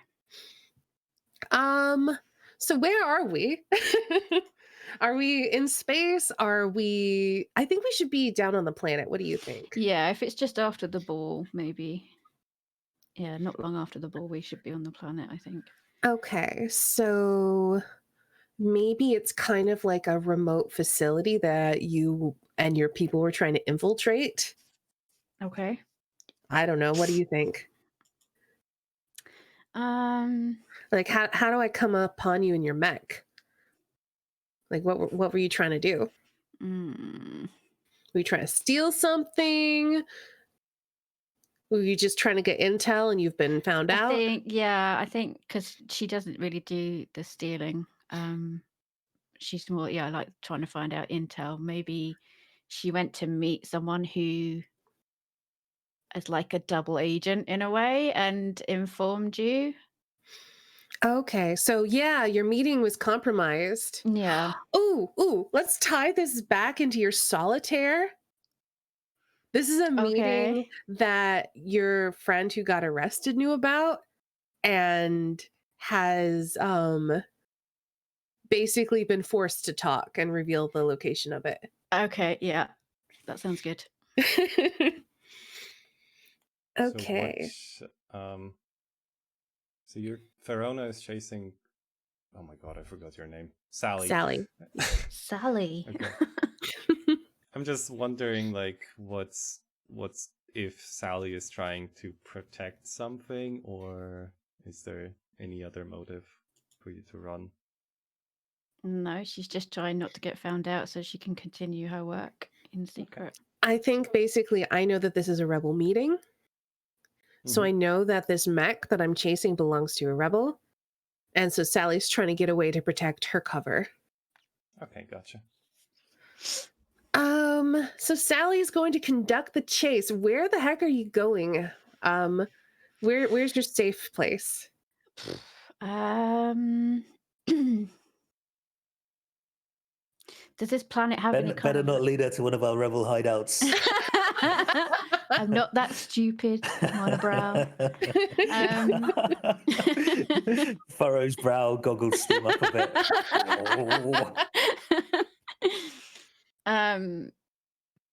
Yeah, some sort of like, I don't know. Does this planet have like foresty type areas? Or certainly can, yeah. Yeah. So through some sort of uneven terrain, foresty type area. Okay, so you're basically trying to get to a place where you know it way better than I do, so you can lose me. Yeah. Okay. So I feel like that means we have to be in some kind of slightly populated area to start. Mm-hmm. So this is going to be interesting. Yeah, maybe some sort of back alley or something, or Well, I imagine these mechs are kind of big because this is Gundam, remember? yeah, it's a big back alley. Yeah. Okay, so you're going to lead me through a series of 4 challenges and admissions. You can choose Okay. freely between the two, so you can do a bunch of admissions if that sounds fun. Mm-hmm. Or you can do only challenges, except that the third one has to be an admission. Okay. During the chase, you and the hunter will gain coins representing the distance you're each able to gain on the other. Cool. And then we'll go to ending the chase once we've ended it. So let's go into those challenges and admissions. Nice. And you're just going to pick them all. You're going to make me throw a coin. And then we're going to see what happens. Cool.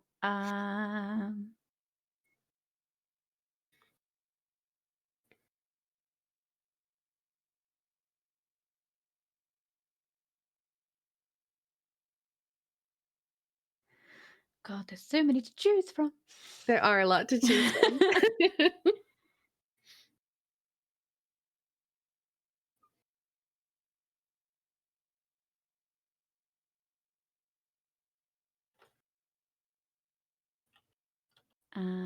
Da, da, da, da.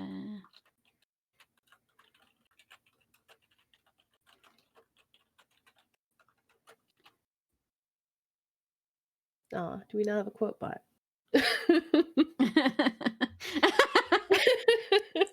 Thank you. Right, hold on. It's mods only for reasons. Oh, fair enough. Add the quote. Okay. So I'm gonna go for I steal a look back at you, and you're nearer than I thought. Throw Ooh. on heads, you put on a burst of speed, and so gain 2 coins. Leading with an admission. I love it. All right. Nope, it's tails. So I do not gain any coins. Nope. That's Okay. fine. Okay. Wait, did it actually roll? It did. Okay. I heard the noise. I didn't hear. Okay. Challenges. I know this ground well. Follow me if you dare, but throw. On tails, you're plunging headless into danger, and I need not choose any admissions during the chase after all. Okay. Even though you already chose one. Even though I did one, yeah. That's tails again. So you don't have to do any more admissions if you don't want to. You can, Okay. I can, but you but don't have to. Cool.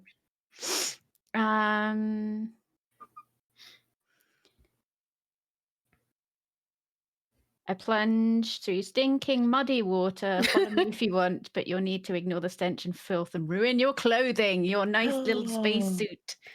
Oh, it's going to seep into my mech. Oh, that's going to take a week to come out. Oh, I love Okay. this. I will follow you. I don't even have to throw because I just have to ruin my clothes.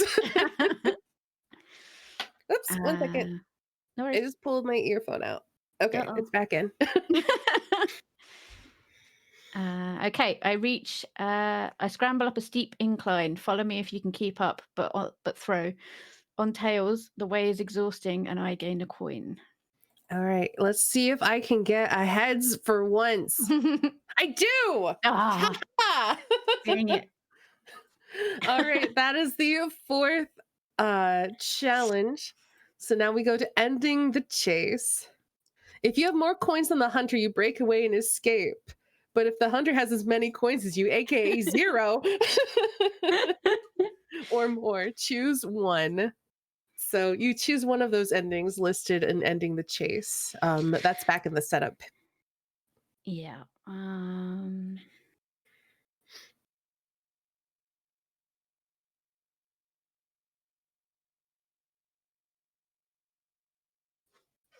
I've come to a temporary security. a tree to climb, and it's where I go to ground. Okay. How big is that tree, though? It's gotta be fucking massive. huge. They're big Wait, trees. It's Hold like on. a world tree. Sequoia tree or something. Are we establishing that we have sequoia trees here? Yes. I feel like they're even bigger than that. Like it's just like it's like like you've seen like the manna tree or like those world trees. It's like that sort of situation. It's gotta be. Yeah. Right. And They're there's big. more than one, right? Hell yeah, there's Yes. loads. It's a forest full of them. Oh my god. I love this planet. And I think you just lose yourself in the like there's probably like a series of like tunnels and stuff through like the branches. Yeah. And you go to ground there. And I know you're in there somewhere, but I just can't find you. So you've protected your identity for now, but this little safe haven has been compromised. Yeah. All right, cool. Let's do free for all. Let's do free for all. I was going to do that if you didn't. Everyone plays. Everyone's Woo! characters meet in your mobile frames to do battle. Da, da, da. Derek, where does this free for all take place? You'll be my chosen partner for this free for all. Is this everyone fights? We all fight? Everyone fights. We're throwing down. And our Okay. mechs. So I guess let's follow on from that. So like that area has been compromised. Sally kept her anonymity. But maybe there's only one way out of that place, and everybody knows that. There's like these tunnels, but they only lead in one area. It's a waterfall through a valley. It's like the water runs off from these enormous trees, and that's just like the only way that you could sneak out. So I guess we're there. We're fighting on a waterfall. I love it. Yes. We all just know once this has happened, well, she has to go out that way. I So think if she's going to escape, we all have to. I've got Mercs flushing her out through the other side as well. So she can't even backtrack. And we're all going to meet there. Sounds good. So everyone, please answer. What do we all notice about you? And what have we heard about you? Starting with Derek.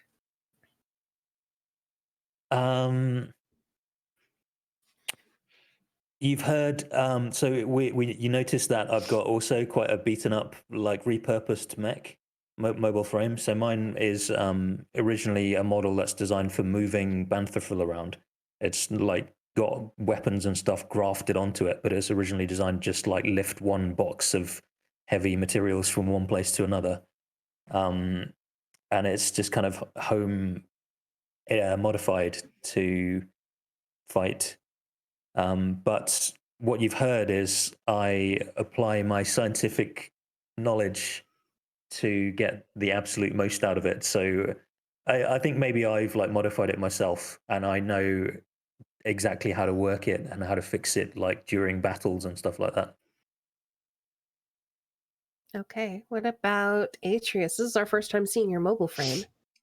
Right. So the mobile frame is a very bulky frame, and what you notice is there is a giant gash on the right hand side. What you have heard is that he gets it damaged so often that the family has given up on finishing repairs. All right. What about Sally? Well, she's been running for a while, so her mech's even more beaten up. It's got bits of twigs and stuck in it now from going up into the trees. And that's it, really, I think. Okay. Yeah. Do we have like a Do we have like branches stuck to it? Yeah, I've got like twigs of bits of leaves and stuff all over me. Just giant twigs. No, they're small twigs. You can have small twigs on a big tree. It's fine. It's true. Yeah. As far as Verona, we've already just seen her mech. So I think like the only thing that you notice is that right now it smells really bad.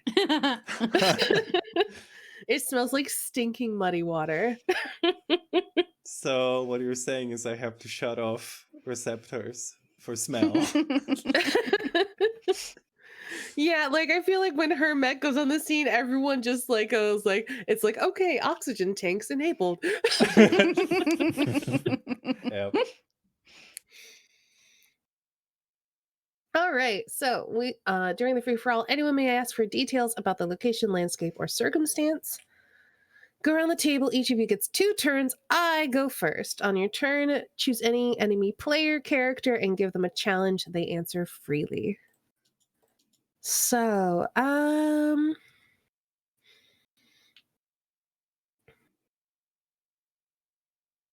let's see. Sally, I hold Yeah. back, lighting you up with sensors and comms, zeroing you in for my allies.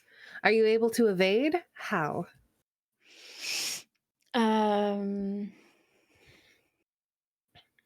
You can say no, I was but gonna you say, yeah, I think probably not. Like I say, my mech is old, and yeah, not very. It's kind of clunky. So yeah, I think I just keep running towards you. I don't stop. I just can't evade, so I just keep going. Okay. A few That's leaves stuck in fair the enough. Yeah. All right, Pobo. So I'm arriving to try and help Sally, despite our fight. I know that she's going to be in a real pickle here and is exposed, and people know that she's going to be here. So I'm going to try and attack. Steny, Verona. So I think actually.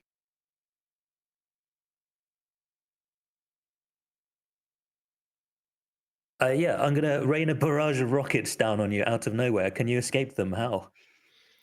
I mean, it is a good thing that I was paying such good attention to my sensors because I am so on top of that missile lock alert. And I think what I do is I send out like a jamming signal so that they can no longer target lock me. And so they just end up like crashing into each other or they end up into the waterfall or that sort of thing. Splashes of water everywhere.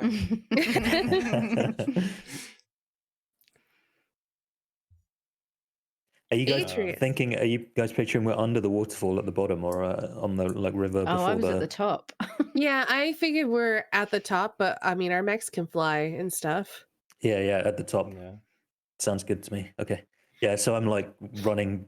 My mech has stabilization, so I'm running like down the side of the like valley, coming towards. And I guess Sally's on the other side, coming out of the tunnel, and then the waterfall's on the side. Yep. Mm-hmm.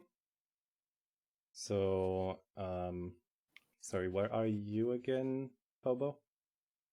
I'm currently running down the valley slope on the other side, opposite side from Sally, where Sally's emerging from, firing rockets. So we see just on the other side of you, like a frame rise against the sun, whatever, and we see just this giant, unnecessarily giant rifle raising to take aim at you.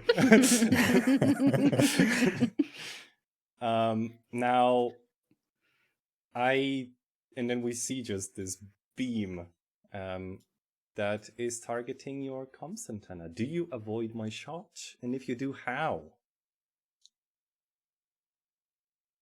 I think maybe I don't. I think maybe you slice my comms antenna. Oh wait, wait. You slice my unhinged, crikey. Put out my eye. Oh, it's one of those, one of the above. I mean, I assume. So I think Or yeah, you can you choose hit. something else, yeah.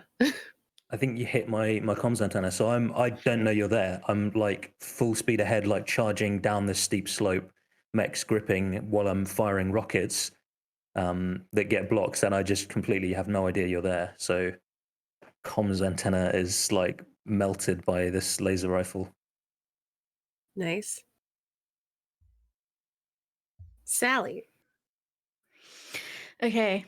So I am charging towards Verona because I know I can't get away from her and I can't avoid or evade her. And although my mech suit is old, it's strong. And I'd imagine that hers would be strong but also lightweight.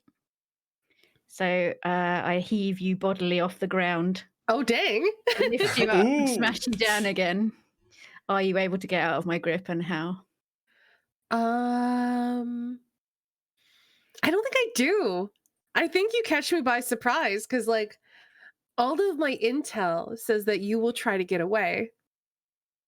And so this is unexpected. And so, yeah, I think you just heave it up and smash it down on the rocks. Let's see. I need to respond to that.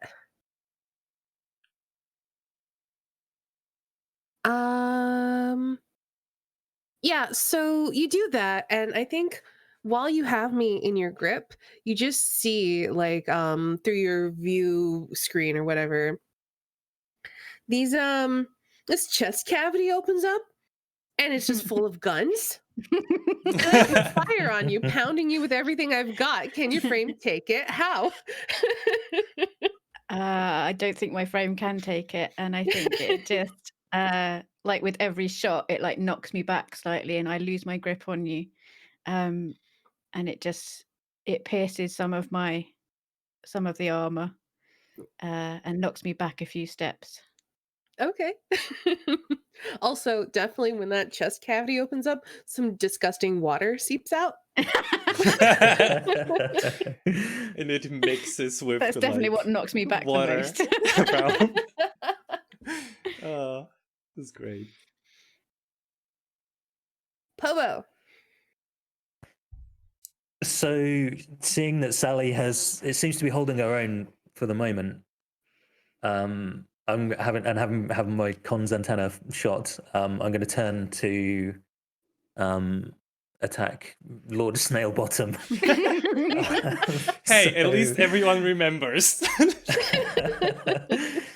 So I'm going to open fire on you, pounding you with everything I've got. What I've got are mostly like homemade little glass vials that I've made little like contact explosives. So I'm like launching these tiny little spherical glass vials with explosive chemicals at you. Can your frame take it, Hal? I think it can't without suffering damage, but it's built for that. So I guess yes, just by literally metal flying off as this happens. And you see this frame that you put explosives on starts charging towards you. It is way faster than you would believe. Can you react in time and get away before your own explosives get you? Yes.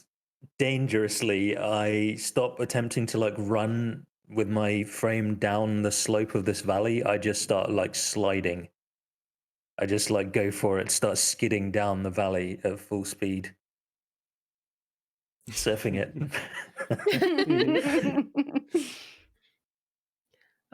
right, Sally. So just behind you, there's just this crash and more explosions. Yes.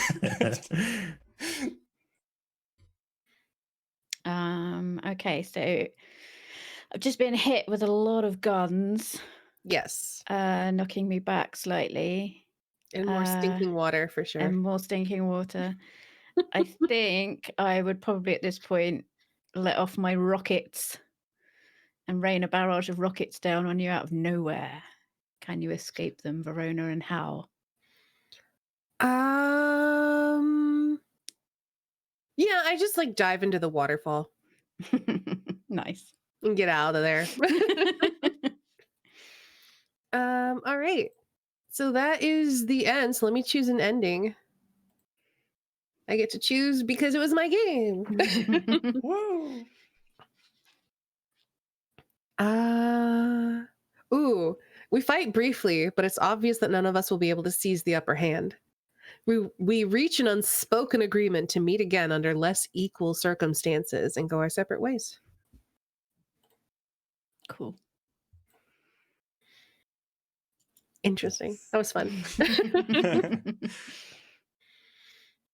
All right, Pobo, it's your turn to choose a game again. Unless we all need another break. How's everyone feeling?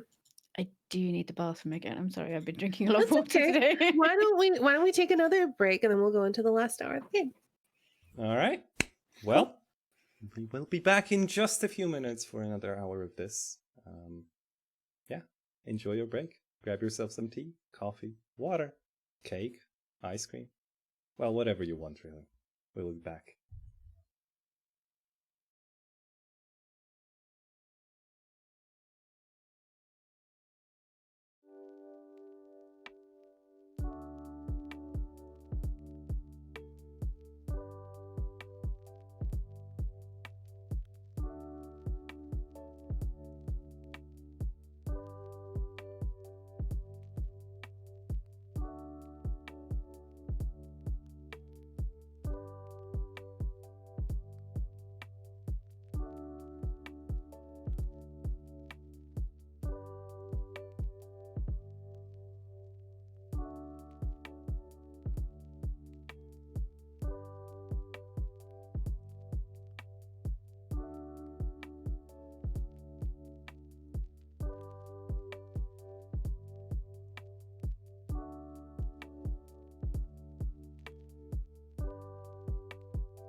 And welcome back from break. We're going to get stuck right into it again. I hope everyone is doing fine. Check in. How's everyone doing? Good. Very good. Tired, but good. All right, Derek, I believe it was your turn to choose a game.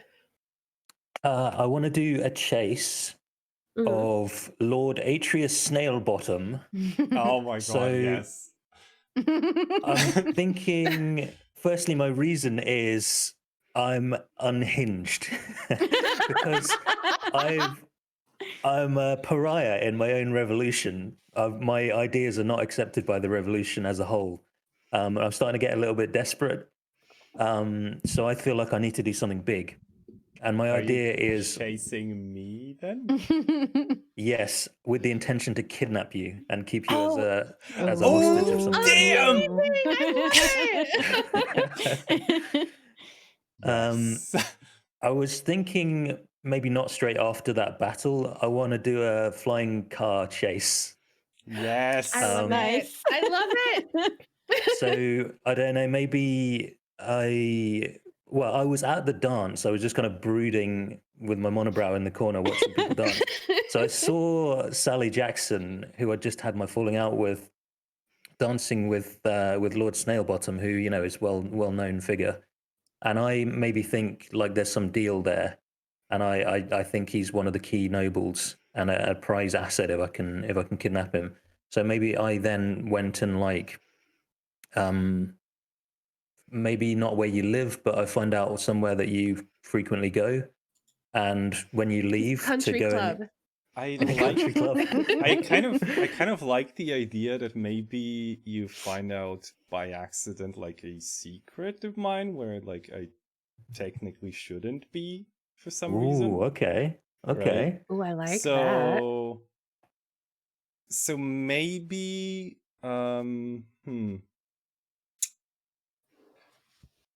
maybe you find out that I'm going to a meeting my family doesn't know about between young nobles and landowners.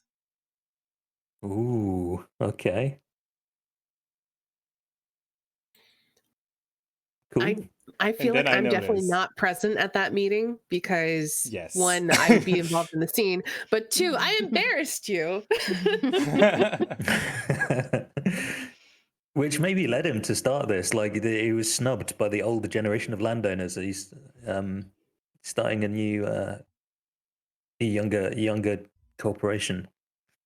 I'm going to be in a flying motorbike. I love it so much. So you'll be the quarry, Yes, Mr. Snailbottom. I will be the Mr. Snailbottom is graciously going to accept his role as the quarry. Right. So, what do I notice about you, my mysterious chaser? You notice a chap with like hair that's really fluffed up. I don't wear a helmet when I ride this thing, so my like normally closely knitted like very dark curly hair is just completely fluffed up in kind of a big afro shape. I'm still wearing my lab coat and goggles. The lab coat looks like pretty dirty by this point. Like I don't look like I've slept for several days. And yeah, I'm on some sci-fi flying motorbike. There's no need for it to still have like the shape of two wheel arches, but it does, and that's like where the like light blue jets come from when it elevates. So I'm just like just a guy on a vehicle. Like I'm not chasing after you until you start going wherever you go, and then I'm going to start like pursuing you. Mm-hmm. So I'm going to notice after a while, right? Yeah. What So do I notice about you? I think I am going to be in you know what? I'm going to be on a slightly fancier bike.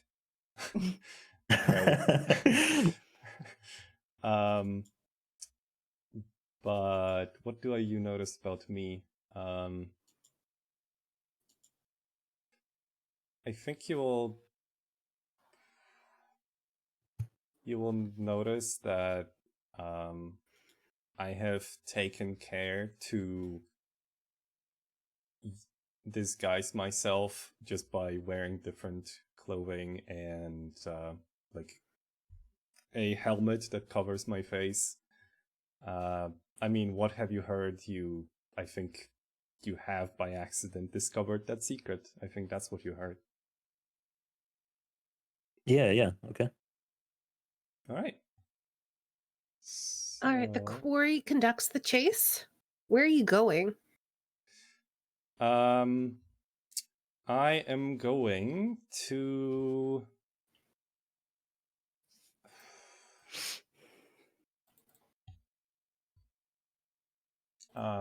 there is a facility, a power plant, let's say, near the edge of the city. And we're going to start somewhere in the middle in high rise, pretty much.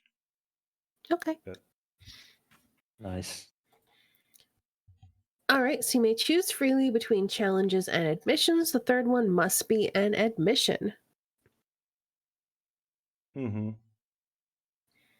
Unless you choose the first one, first challenge, and win it. Yeah.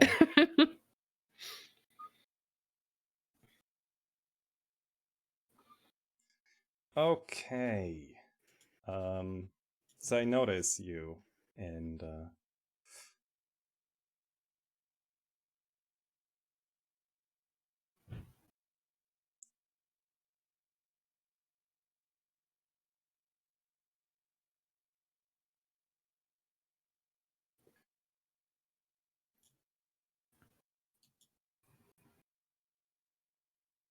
You still there?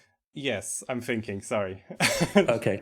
So I worried my computer was acting up. No, it's fine. I think, like, because I didn't expect you, I suddenly noticed, and then speed up. You speed up, maybe. I steal a lock back into you, and I realize you are nearer than I thought.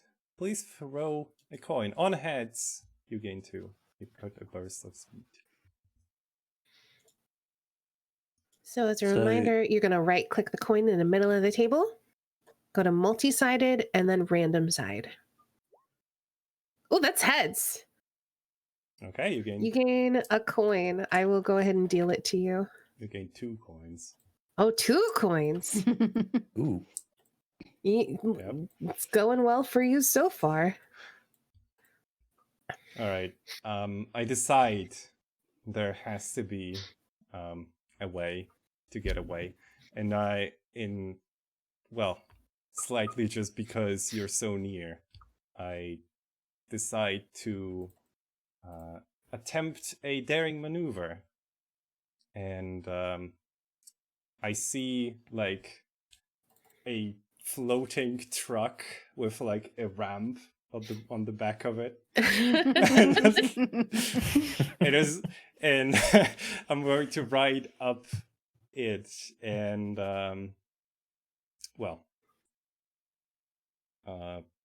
what I would like to attempt is just like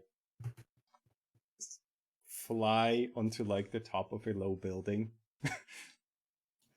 and move from there. Follow me if you dare, but throw.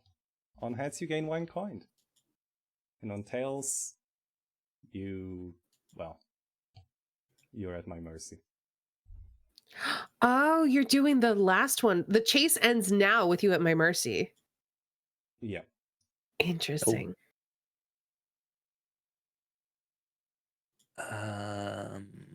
Yeah, sure. Why not? Let's go.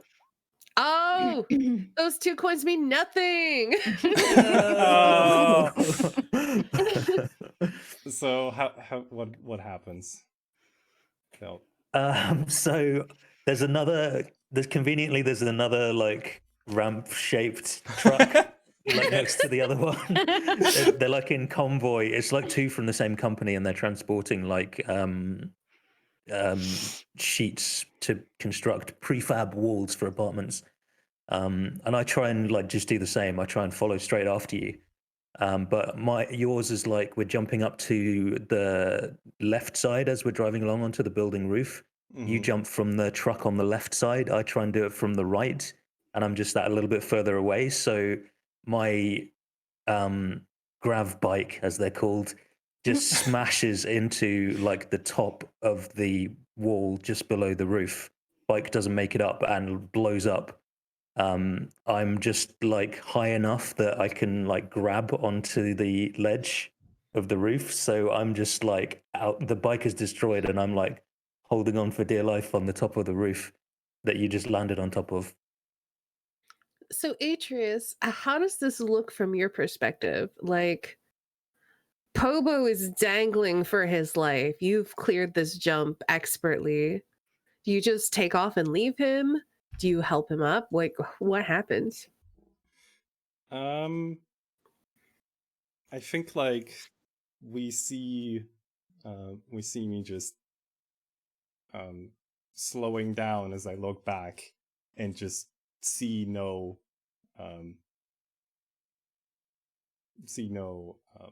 bike, and I realize what just happened, and I slow down, think for a second, turn around, stay, just get off my bike nearby, pull out a blade, and just look over the edge.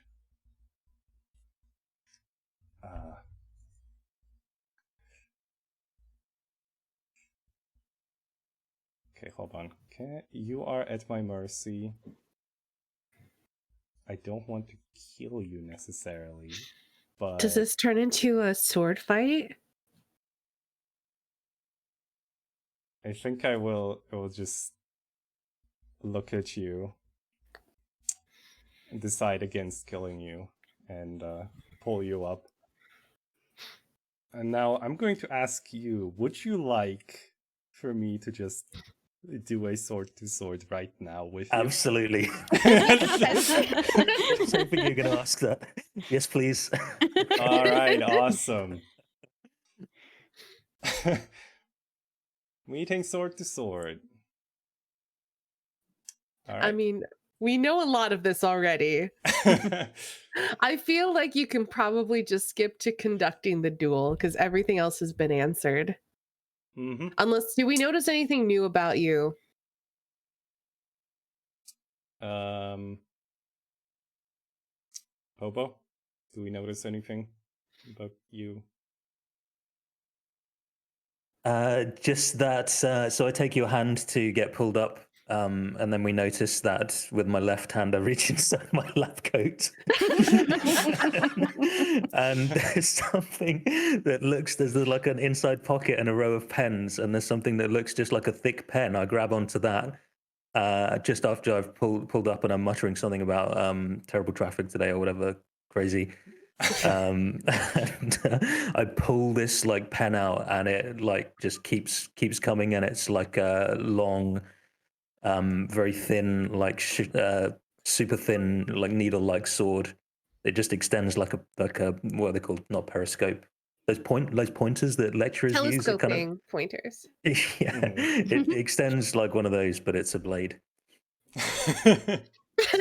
Okay.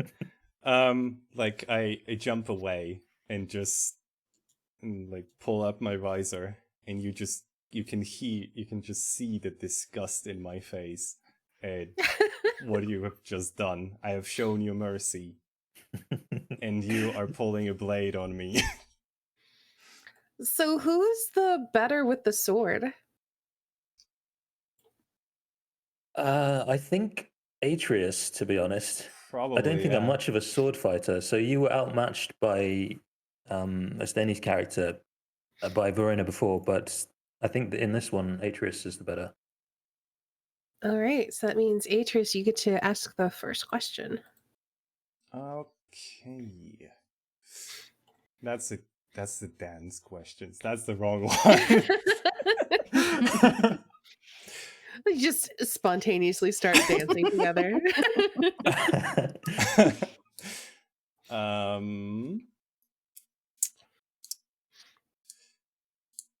Well, I think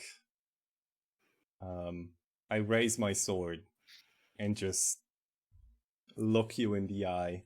You can just see disgust and rage in my face. And we circle, sword tips touching. What do you say to me?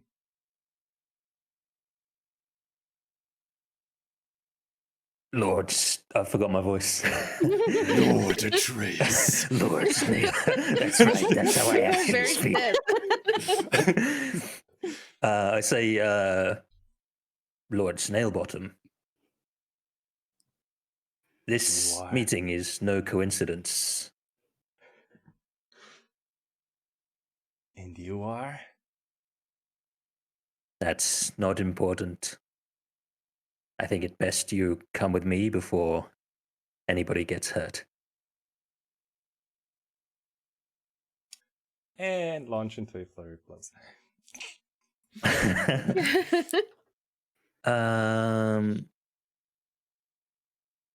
I then launch a sustained attack with my weight behind it. Do you give ground readily or grudgingly? Very grudgingly. I will defend as best I can and search for an opening.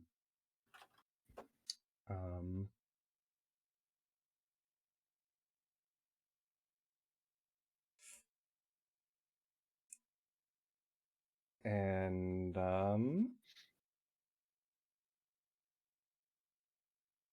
I think I'm going to deliver a cut to you. Along the rib or across the arm? Do you withdraw and run, or do you, continue fighting? Definitely, in my state of mind, going to continue fighting. Okay. But I pretend to falter as you cut me, and I dip my telescopic blade. Does that draw you out, or do you recognize the ploy? I think right now I am enraged, and I fall for it very easily.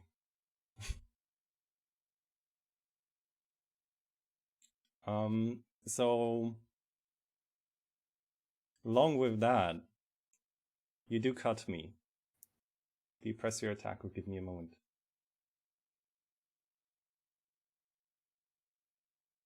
I think I'll give a moment because I'm not actually trying to kill you here. I'm trying to defeat you so that I can take you captive. So having given you a cut, I essentially stop for a moment to try and give you a pause to rethink the mortal danger that you're in. Mm-hmm.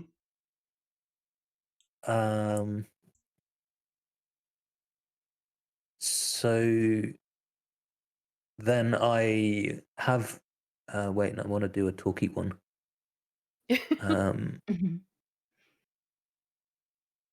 Yeah, I catch your wrist in my hand and draw you close to me. Do you let your sword drop, or do you shove me away and fight on?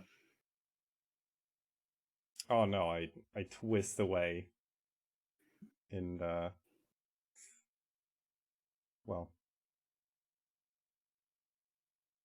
and I think this is again a moment where we just stand apart from each other, and start circling again. What do you want to say to me? I say, you only made it here because of that disgustingly expensive grav bike paid for by the wealth your family stole from the rest of the planet. Your ancestors had no right to sell this land. Do you think I had any choice in the matter? maybe not, but you have a choice on what you do now. We have a common enemy trying to bleed the planet for all of its resources. One way or another, you should come meet the rest of our allies, discuss taking the fight to the real enemy, the off-worlders.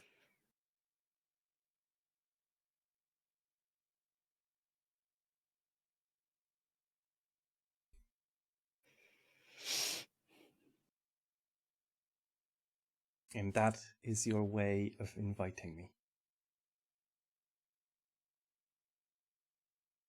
I say you can come willingly or not, but you're coming.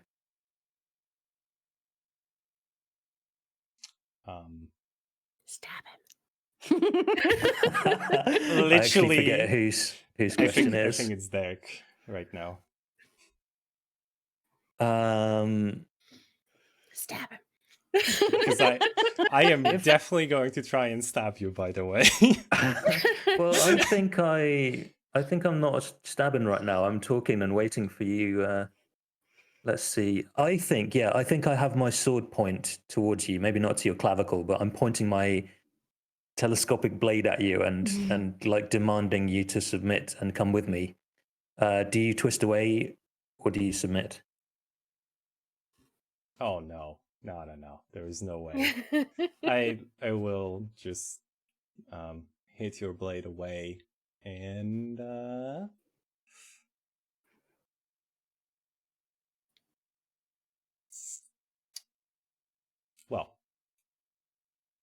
and launch a furious attack in which I overreach. And you do get an opportunity to slip in a dirty little cut. Would you like to take it? No. I don't think so.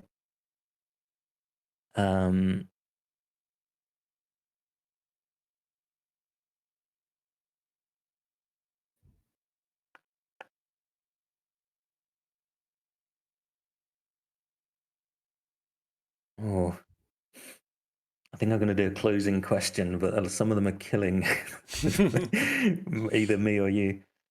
All right.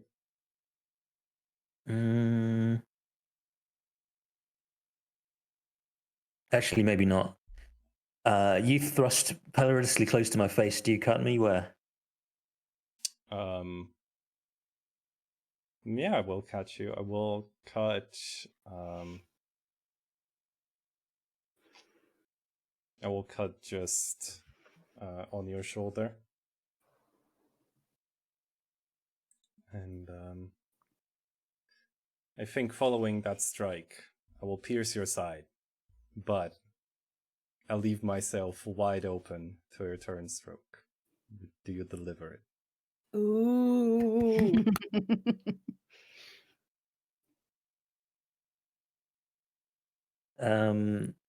Yes. Yes. Oh,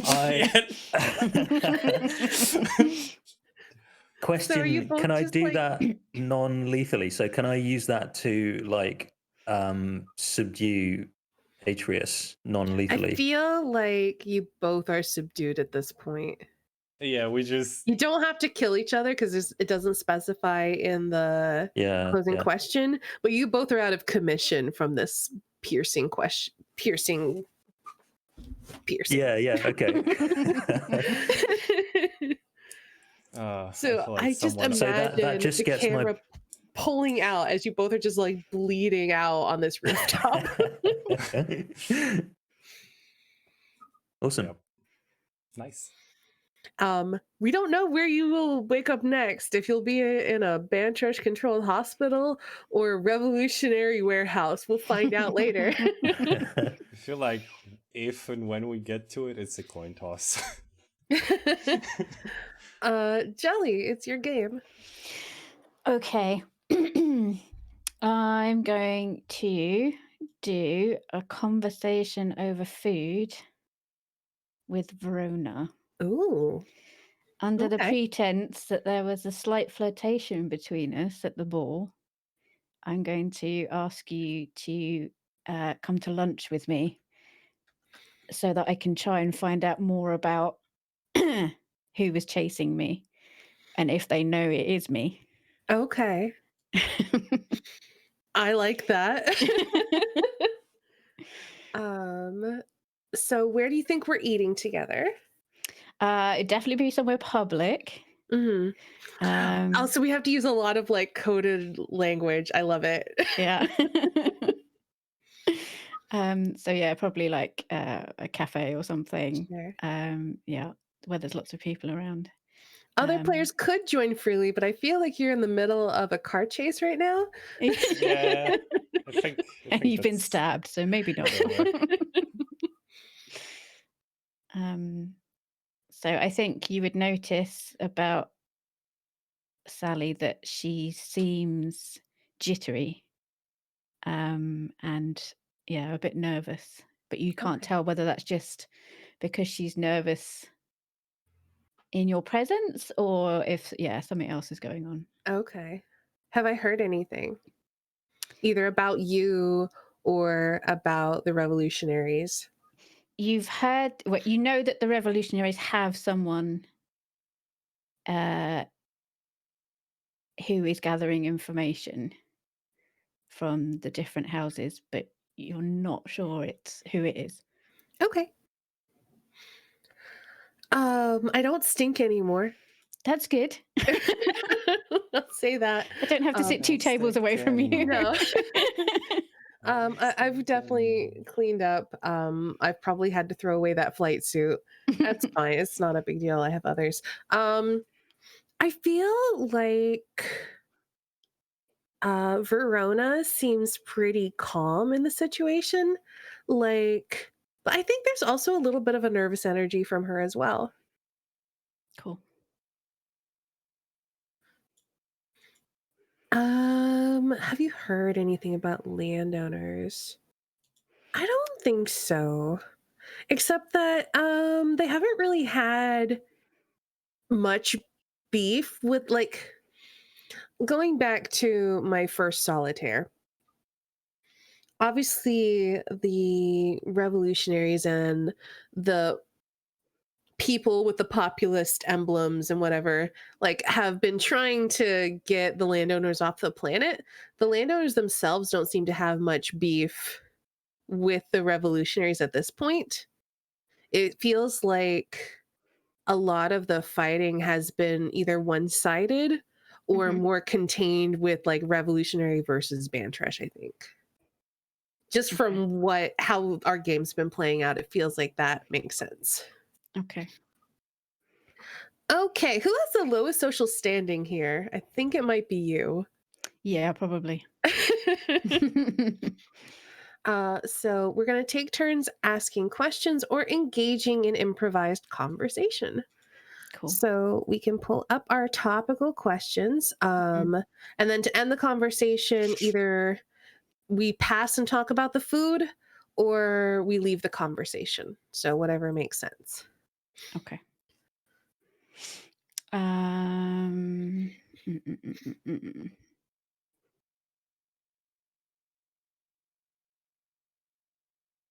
Okay.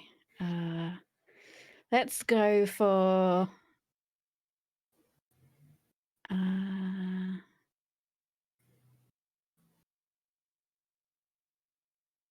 maybe hoping to find common ground with you about the revolutionaries and how you feel about them. Is there any? Yes, I do think there is common ground. Obviously, we kind of have to talk around the issue because we're in public. Mm-hmm.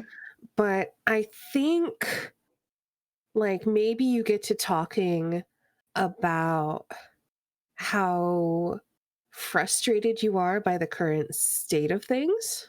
Mm-hmm. And I think Verona is pretty compassionate about that.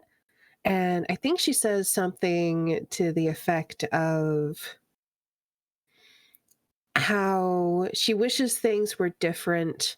There's so many opportunities available to just help bring more wealth to the people of Bantrel and not just have it held in a few hands. If only the people in power were more willing to negotiate and take care of their people. So it does seem like there's something there where Okay. Verona wants the people of Bantrel to thrive. Okay, cool. I'm feeling expansive. What do you want to know about me?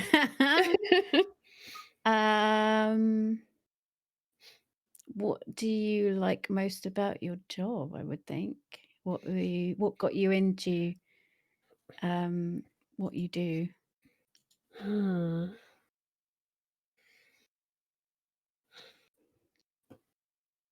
Well, I've been a peacekeeper for a long time. I like the excitement and the travel, and also feeling like I'm doing something good in the world. I've heard the rumors. A lot of companies are pretty bloodthirsty and violent, and I don't approve of that. At least if I'm the person at the reins, I can keep situations under control and sometimes negotiate something really good. I think Sally would be happy with that. She would probably smile at that, I would think. Okay.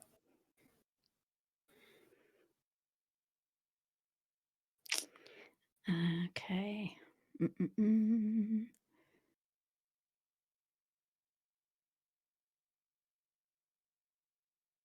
Okay. I need you to reassure me about.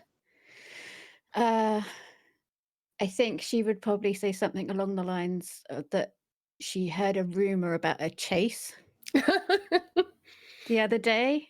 And she wants you to reassure her if it was actually, because obviously she wouldn't have known it was you. So she's kind of trying to find out if it was you who was involved in the chase. Oh, goodness. I think Verona kind of looks away, like she's not exactly proud of how that went down. And I think, so I can't reassure you that it wasn't me. Okay. So she kind of looks away and she says, I really wish they hadn't run. I can understand why they would. You see, we came upon some intel that she kind of looks around, makes sure no one's listening, lowers her voice, and says, we came on some intel that the Bantresh had captured a revolutionary spy. We wanted to intercept their meeting before the Bantresh did. I really think that there's a possibility we could work together, especially since the Bantresh are working with other, more hot-headed landowner companies. I can see that going no way but poorly.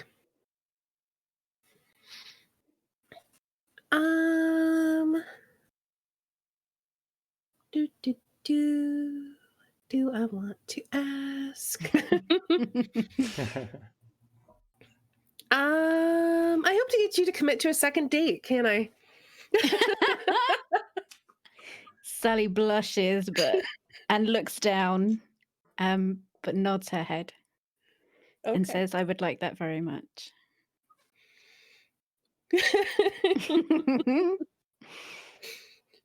I love the two extremes here right now. I do too.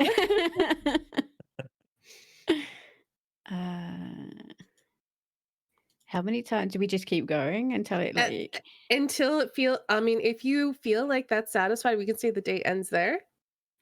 If you want to keep going, you can.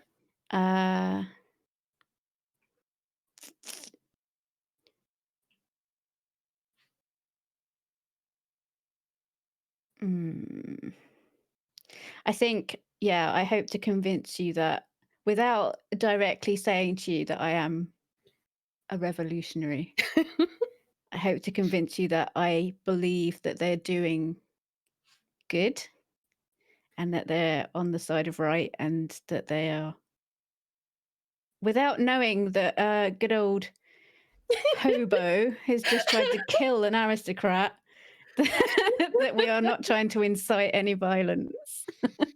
Um, He's really proving your point from earlier.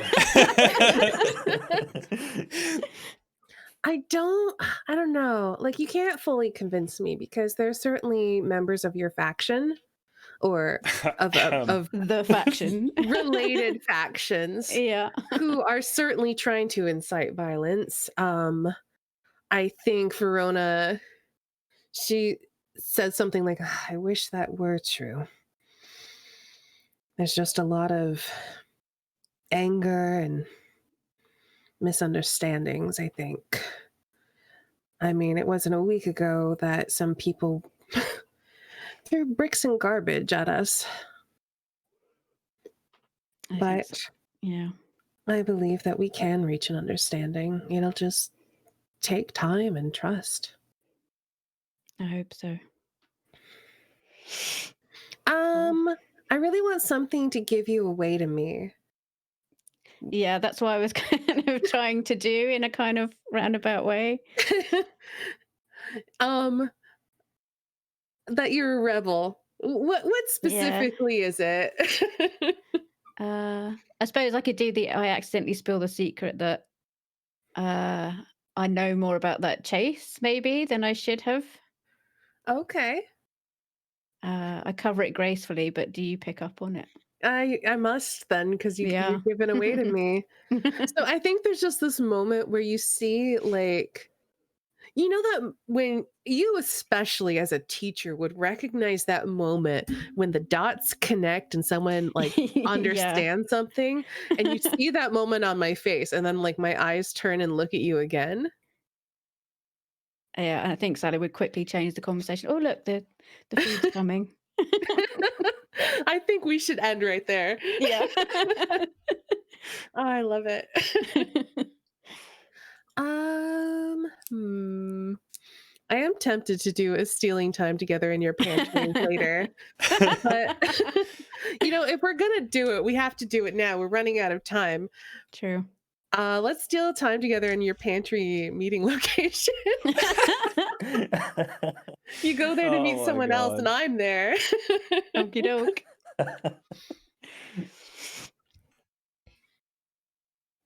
I don't think we need to do we notice anything new about each other? You'd notice a look of shock and surprise on my face at finding you in my pantry.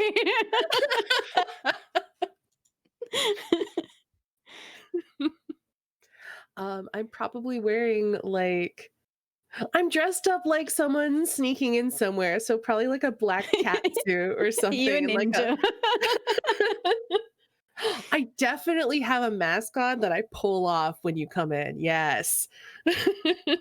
Yeah, so I think initially she'd be quite scared at seeing this masked figure in the pantry, but once you've taken your mask off, relieved, and then also wondering why you're there. Okay, so during the liaison, anyone can ask for details about the location and circumstance. Converse as you like naturally. During the conversation, either of you may, whenever you like, begin an exchange by making an advance. The other then makes an answer to conclude the exchange. Return to the conversation or advance to the next exchange if you like. Anytime after the third exchange, a player may interrupt you by having someone else enter the scene. Someone busts into the pantry. In comes the cook. Otherwise, continue your conversation and exchanges until you part or draw a curtain upon what follows. If there's a risk that you'll be caught together, there is definitely, then any player may, after any answer, have you throw on tales you're discovered or exposed. Dun, dun, dun. I know, it's so good. So I think we're going to start with Verona pulling off her mask and saying, "Oh, Sally." Sally would look shocked and say, What are you doing here?" Meeting a revolutionary spy. You. "What are you talking about? I'm not a revolutionary spy. I work here as a teacher." I would like to touch your wrist. May I? "Yes, I want to grab you by the wrist and pull you a little bit closer. And I say, you may." "Come now, we both know that's not true." I think Sally would look down at the floor, and then look back up at you and say, But why are you here? Are you here to take me away?" Certainly not. I have nothing to gain by doing that. I am here to confirm some suspicions that are now confirmed and propose a partnership. I think Sally would bite her lip slightly at that and say, "What kind of partnership?" Well,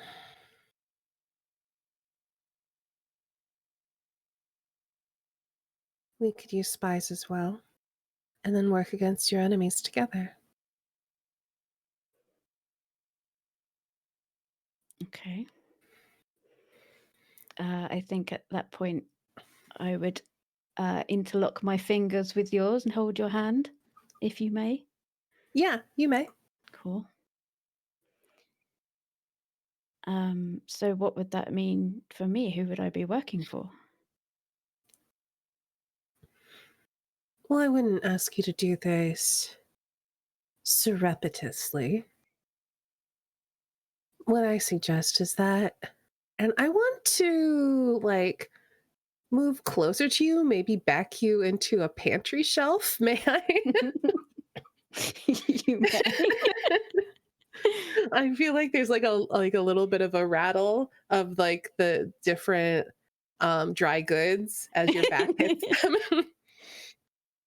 Go to whomever you work for.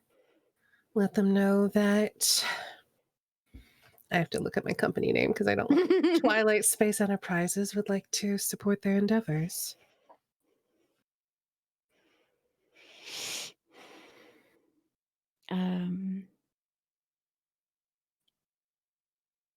How do I know that you're not double-crossing me and just trying to find out who my leaders are?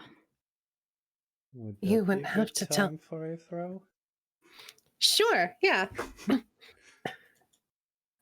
Jelly, I'll throw because it was my advance. Okay. Tails were discovered. Oh no!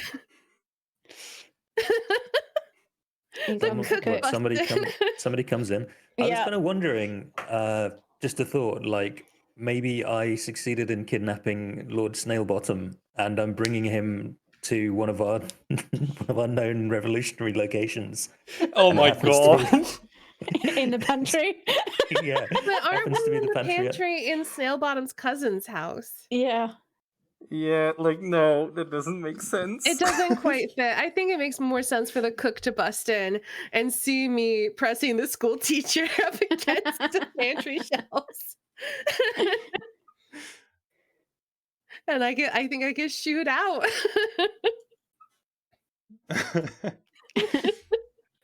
And you probably get scolded for it. I think I don't know who that woman was. I've never seen her before in my life. You definitely get scolded for basically having your girlfriend in the pantry. Totally. Cool. So question is, do y'all think we have time for one final game? And if so, Derek, what is it? I mean, Or do you guys want to wrap it up there? I'm not sure, honestly, because I feel like between Sally and Verona, it's kind of at a good point. Between Atreus and Pobo, I feel like it depends on what we want to do. could be a good I point. think it is an for- interesting unanswered question Mhm. about what happens to them. I could see that being like the end of an episode, right? Where like Yeah. the camera's pulling back and they're both bleeding out, and it's like, what's gonna happen next time? Yeah, but that's the thing. There is no next time right now. Yeah, I know. uh, I guess I just can't see what a good follow-up game to that would be. Mm. yeah, like a Unless you follow-up both- game that would close it out, right? Yeah. Do you have any So- ideas, Derek? Or are we calling it there then? Oh my god. It depends. Yeah. So my plan in the fight was to take you hostage. But I don't know if I succeeded in that. We kind of had I guess we had kind of a stalemate end to the fight. Yeah. Yep. So maybe So maybe somebody came to the roof and we both had to flee or needed medical attention. So then I have an idea for how to end this. This is not traditionally how we end Firebrands. It reminds me more of how we end Fiasco. But why don't we go around and say, like, what would we see our characters doing next? Like, Derek, when's the next time we would see Pobo Cleats, and what is he up to? I think he's quite radicalized now. I don't think this is the last attempt at some like big maneuver ostensibly on behalf of the revolution. So if he doesn't succeed in this, I think he'll be attempting something else. I guess we've established that he knows how to make explosives in his lab. So I think he's really now maybe even losing sight of what the big picture was of the revolution, because he's not really in the revolution anymore. He was kind of lost the ears of his comrades at the beginning. So I think he's like just carrying out attacks on Bantresh nobles. He's on rogue. He's lost his kind, attractive quality. Oh no. Oh no. Yeah, and he furrows his monobrow, and it becomes to look even more and more evil.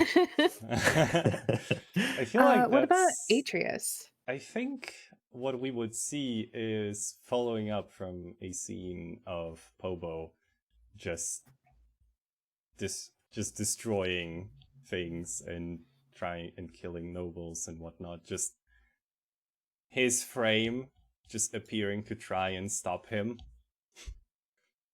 And we just end on on a shot of the two of them colliding. So you're now like arch nemesis. I love it. So what about Sally? What do you see as next for her? I think she would probably take up Verona's offer and start working for them as and go back to her leaders and inform them of what's going on, so that she can carry on her work. All right. For Verona, I think it's definitely going to be that partnership between the Revolution and Twilight Space Enterprises to try to undermine Bantrish sovereignty, for sure. We also see more cute dates. Yay! I feel like if you're okay with it, I feel like Verona and Sally end up in a relationship. Yep. I think There's that's where it was heading. There's definitely times after long days where like Sally goes home and Verona like gives her like a shoulder massage and is like, I know, but you're doing good work in there. Definitely. All right, that's our game. That's Firebrands.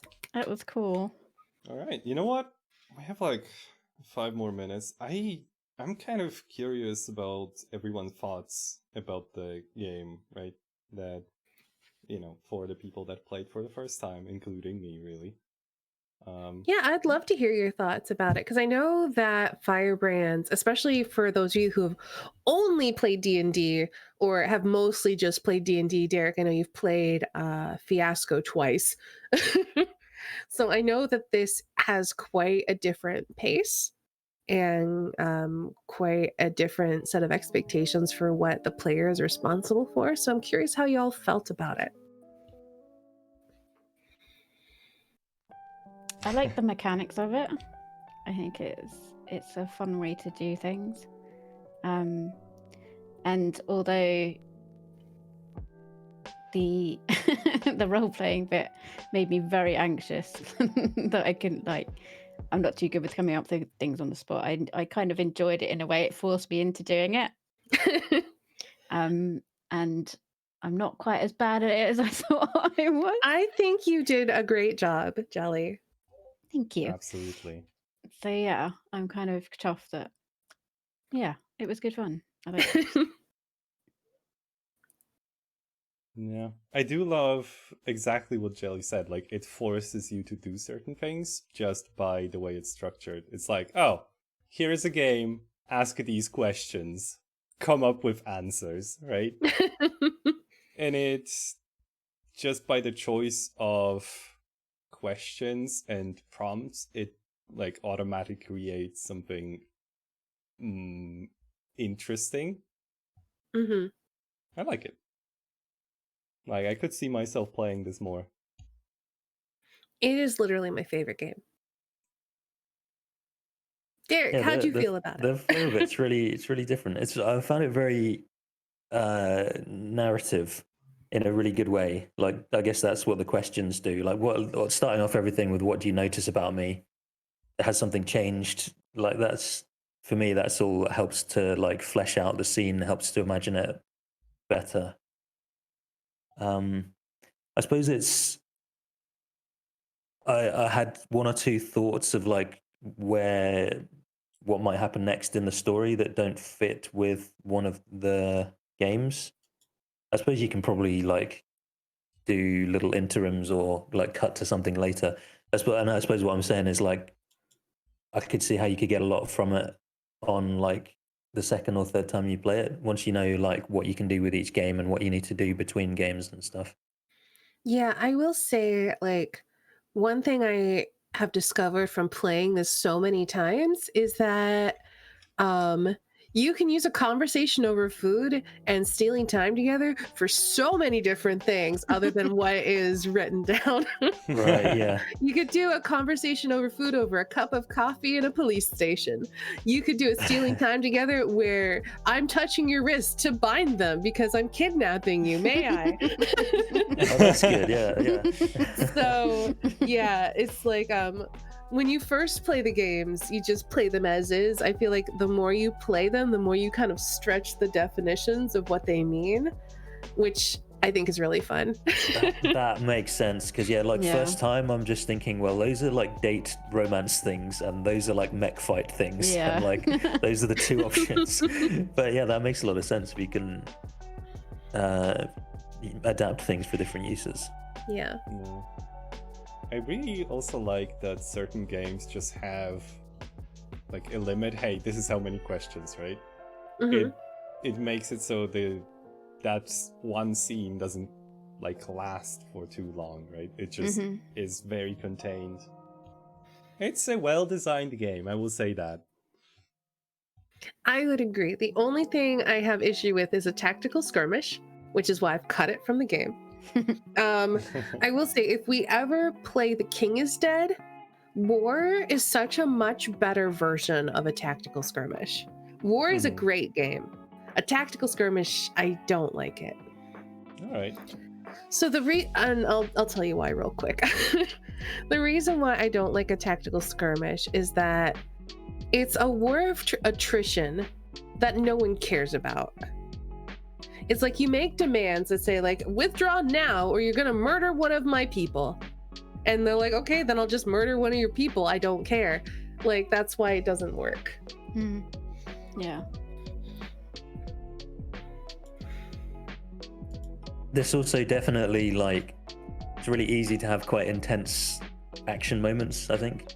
We had a few of those. Like, yeah, I loved both of our meetings. They come right out of the game. They were so good. Yeah, I feel like I feel like a lot could change just by switching who goes after who. Mm-hmm. Right? Because Yeah. I feel like the only reason why I interacted with Pobo in that way was because it was just like, he's doing something, I'm responding with this, right? Yeah. Immediately.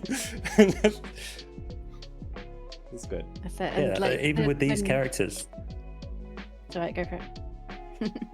even with these characters, it could have gone totally differently. Like even with our revolutionary meeting at the start, if that had gone differently, then we could have been allies. Yeah. Or maybe Fighting. Jelly would have been the one radicalized. Yeah. I was Yeah, gonna say it's like people's choices can completely turn the story from what you thought it was going to be, or what you'd planned out for your character. yeah. Just Yeah. one choice that they make, and it's just like completely turned on its head, and you're like, oh shit, I've got to do something else now. Which is kind of cool. I like that. I really didn't see it coming with you and the landowner ending up dating. I didn't see that going. Yeah, definitely not. Well, I'm glad you Well- all had fun. It was fun. I'm literally like looking at Ice Bunny's comment, being like, "More, please. This was so much fun." I'm like, well, maybe. I mean, why not? Right? It's my favorite game. I will absolutely facilitate it again if y'all want me to, but not next week. Not next week. What is happening next week, Stay? I'm going to be running another one shot for these lovely players. This time I'm going to be making them play another new game. We're going to be playing a one shot of Blades in the Dark. So, what is it? The War in Crow's Foot situation is what we're going to be doing. So, it's going to be pretty similar to what we did this time in that I'm going to give y'all a starting scenario. We're going to make characters together. We're not going to worry about a crew. And I'm going to throw you into the action and things are going to happen. And it's going to be great. I say with unearned confidence.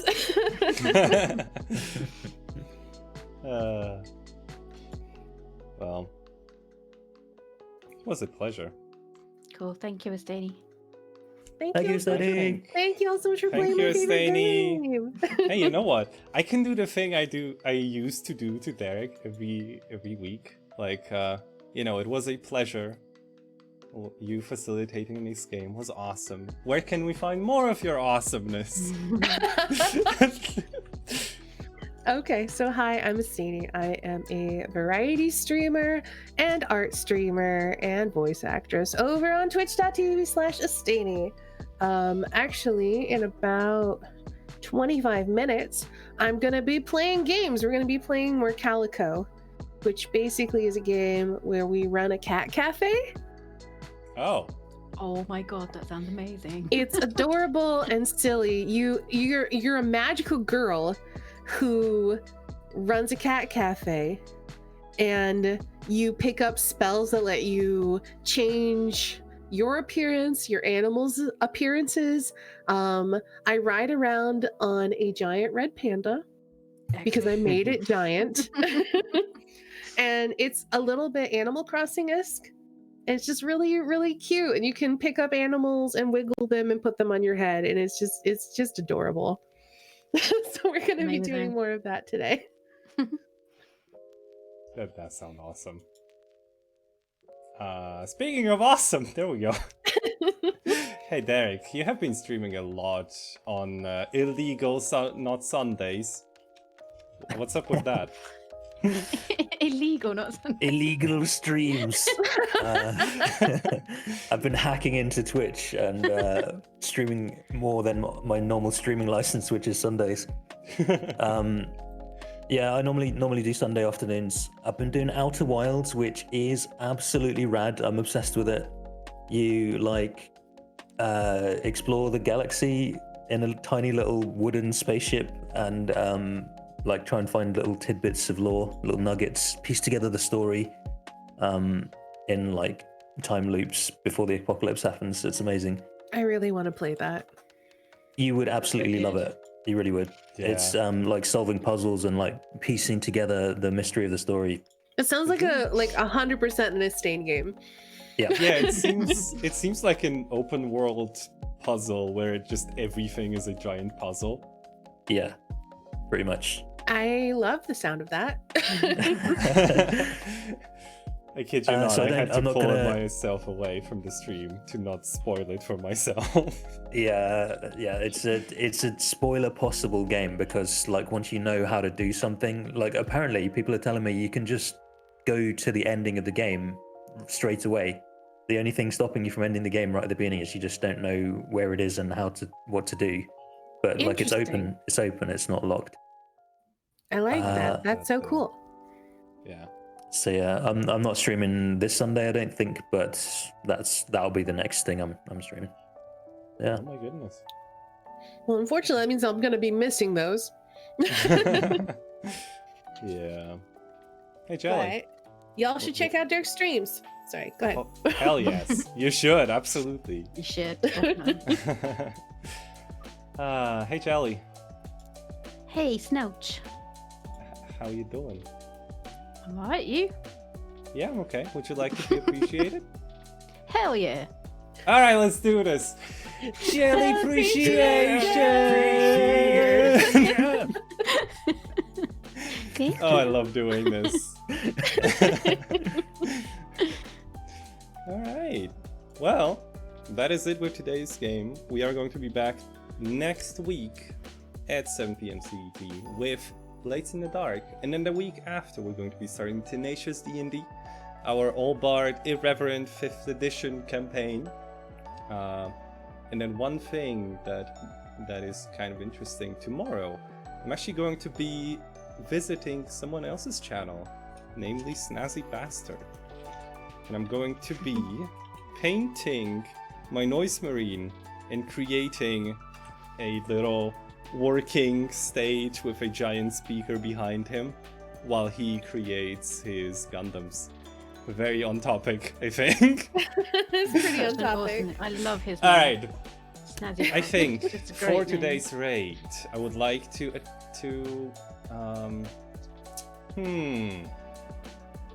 I think we're going to go visit RT Quinzel, who is an awesome person. She is currently playing Grounded.